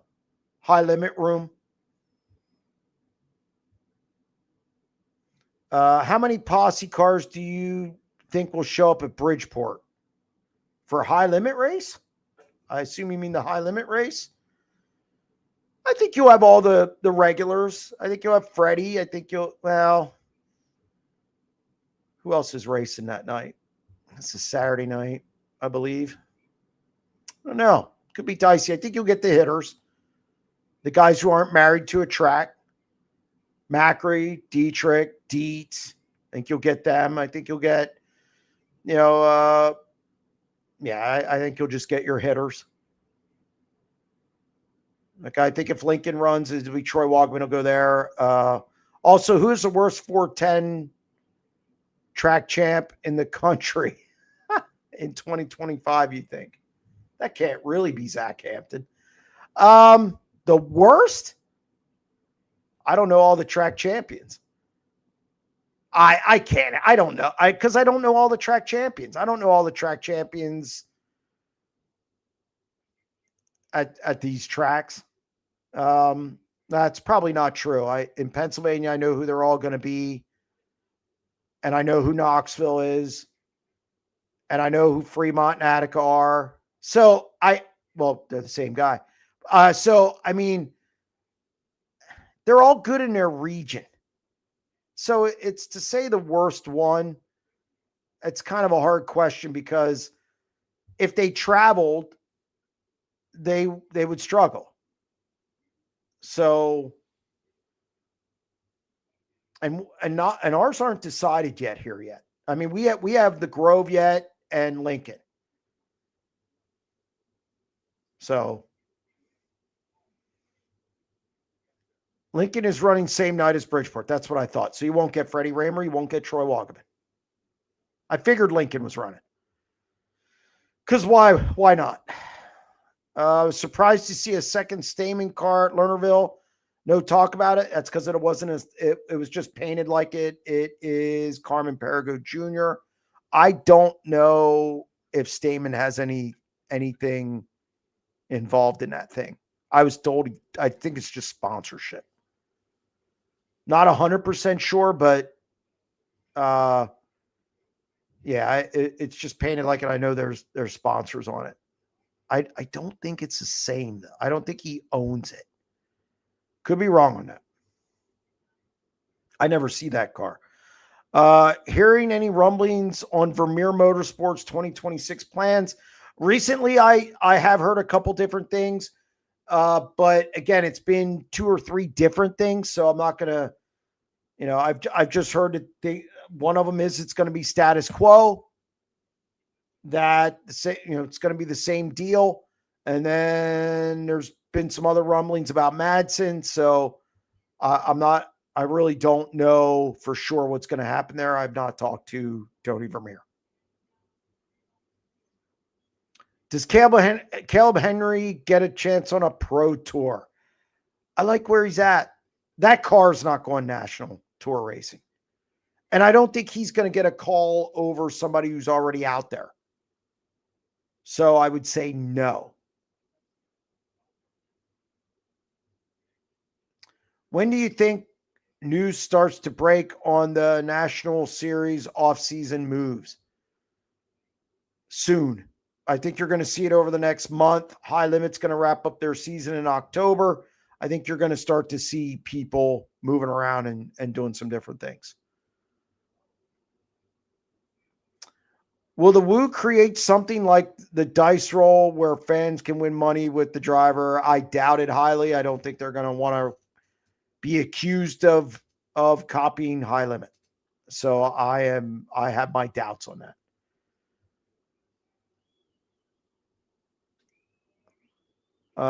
Somebody needs to give me a 90 at 9 idea for tomorrow. I'm struggling. What percentage is Kyle Larson's ownership in High Limit? I couldn't even tell you. That I couldn't tell you that. That's,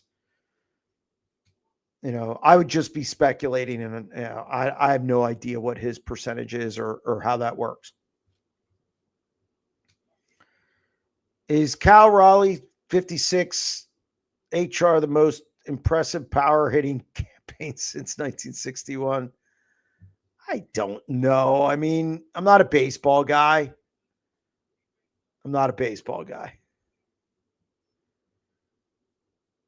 What's going on for the KKR 9 next year? New driver, just pick and choose for Casey Kane? Good question. I think right now it's shelved. There's been 0.0 indication of what they're doing. I think right now Casey's enjoying the crew chief deal with Brad. I think they're going to finish out the year doing that, and then I think it'll be revisited. So there's been 0 word on that. Nothing. So when he's ready to drive again and he doesn't have to do other duties, I think he'll drive again. I think it'll be pick and choose. I really believe it'll be pick and choose. Is Bobby Fischer the greatest chess player of all time? He's definitely the most interesting. I would say yes. I've actually read about him a lot. What regional series do you enjoy watching? The All-Star races are entertaining. If you're looking for passing, that's it. They just lead changes, coming and going. I believe Caleb Henry went from like 22nd to 4th the other night. It's good racing. So I would say All-Stars probably. A NARC's fun to watch because you just don't know what's going to happen. It could be track conditions. It could be sparklers. It could be shenanigans. It could be we're going to get rid of it. It doesn't. I don't know. It could be anything. So I'd have to say NARC and All-Stars. Is Schatz ever going to win a Woo race again? Yes. Yes. Please refer to Macri as King Macri, please, and thank you. No and no. It's nice that he won, but no, I will not be referring to him that way. 90-9 on the growth of Troy Waldman. Absolutely badass to watch over the past seasons from WB19 to now. Look, it's a good story. He earned that ride. He towed in on an open trailer, couldn't even race every week, made the most out of his trips to Lincoln, thought he performed really well. Hefner gave him a shot, and now he's winning races. He's won more races than he did last year in that car. I like Troy Waldman a lot. I think he's a good driver. I think he's easy on equipment, and he's young. 90-9 on Wayne Harper is the man that puts sprint car racing, Jesus, on the map universally. No. No disrespect to Wayne Harper, but no, I'm not doing a 90-9 about an announcer. No mention of Mondo breaking world record in pole vault this week. Nope. I missed it. I'm sorry I missed it. Or maybe I'm not sorry I missed it. No. No. 90-9. Tony Laporta, the next announcer for the Outlaws. Best choice by far. I do not believe that that's going to happen. In fact, I think somebody said something. Somebody said something to him about it this week, and he just kind of chuckled. So no. And yes, Lauda's right. The questions go downhill late in the show. Laporta, Rodman, Jordan, and Pippen. Jesus. Wow. 90-9. Laporta, Rodman versus Gibson, Wade. Which combo is better? You guys are killing me. I shouldn't have asked. None of them were good yet. All-Stars need to get national attention from Sprint Car Unlimited. Hey, I get their results. I do their stats in the top 50. I talk about them in the top 50. What do you want? I want to know who were the lap leaders at Wayne County. I can't find it anywhere. Somebody could help me with that. It'd be great. 90-9, the future of local tracks going to sanction races versus the local weekly show. Okay, now we're getting into something, a little meat in the bone here. Jeremy Elliott only watches PA racing, doesn't watch. Now, that's not true. That's not true. I watch everything else. The All-Stars were fun to watch this year, a pleasant surprise. Yes. I was a little skeptical.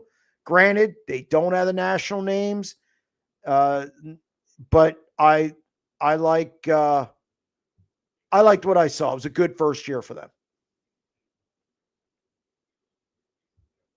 Can Kyle Larson sweep up a big block modified? No. Can't race. He's going to be racing NASCAR. 98.9 history of gambler chassis. That's actually it's been done already. And then the other thing is that's a deep dive. Who is the top Pennsylvania driver outside of Macri and Dietrich? Ooh, Chase Dietz. Then Troy Wagaman.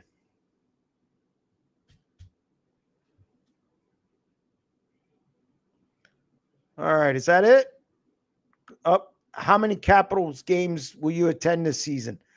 After they soaked me for that Ovechkin game, probably none, but I will be taking my daughter either to a New Jersey Devils and or a Philadelphia Flyers game. She's probably watching this, waiting for me to get off so I can call her, and she'll say, really? And Lauda, just so you know, the Sharks are coming to Washington, and I know my ex-wife promised her a game for her birthday, and she called me today and asked me which games Addison would like to go to.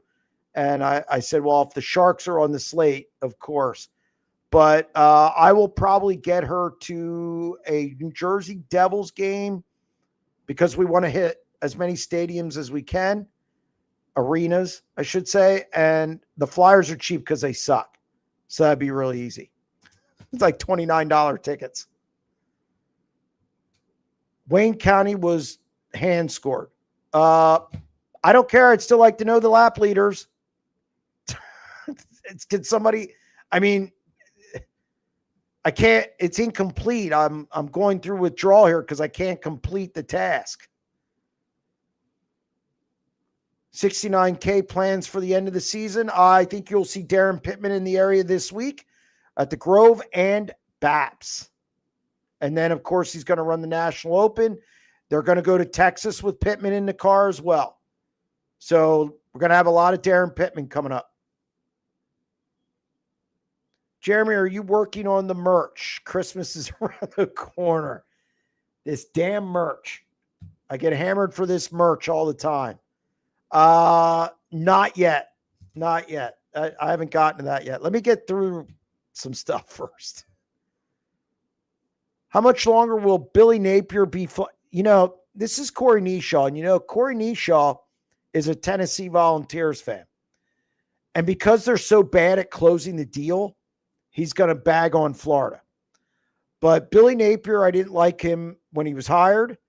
And of course, you hope they keep him because then Tennessee will be able to actually win a game against Florida. Because even when Florida's bad, they can beat Tennessee. You remember what Steve Spurrier used to say? You can't spell Fiesta Bowl without UT. Christmas ornaments. Yeah, okay. Who's paying for that? All right. Will Carson Wentz save the Vikings season? I like him better than J.J. McCarthy. I'm not a J.J. McCarthy believer.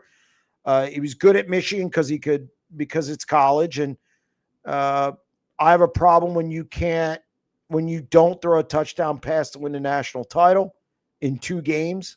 So yeah, I'm not a McCarthy guy. He played 9 good minutes against Chicago, and that was about it. I think bringing in Wentz was smart. I know Tyler Swank is going to be upset with me. He believes in McCarthy. I do not. Handcrafted Sprint Car Unlimited wooden dolls made by the Amish. They're terrible. Terrible. Jeremy, bobbleheads. No, nobody wants that. Who do you think wins the final points race at Farmington this weekend? Get out of here, Brian Walker. Get out of here. All right. We've gone off the deep end. What is the meaning of life? That's too long. That would take 2 hours. Don't compromise yourself, and show me the money. There you go. 90 at 9, what happened to Lance Blevins? That's actually a deep dive. All right, give me 2 more. This is nonsense. Sprint Car Limited needs to give big block modifieds their just coverage. No. I used to watch modifieds, but no. This isn't Modified Unlimited. I thought this was Sprint Car Unlimited. Well, sometimes it's very limited. Just so you know. Any Stuart Friesen updates? Yes. Terrible accident. I don't know when or if he'll race again. I don't know how you come back from that. It's just not good. He's very, I don't know how you break your pelvis. Can I ask about who wins at Butler this weekend? What's on the card? Is it a 410 sprint car show? I mean, if it's a 410 sprint car show, give me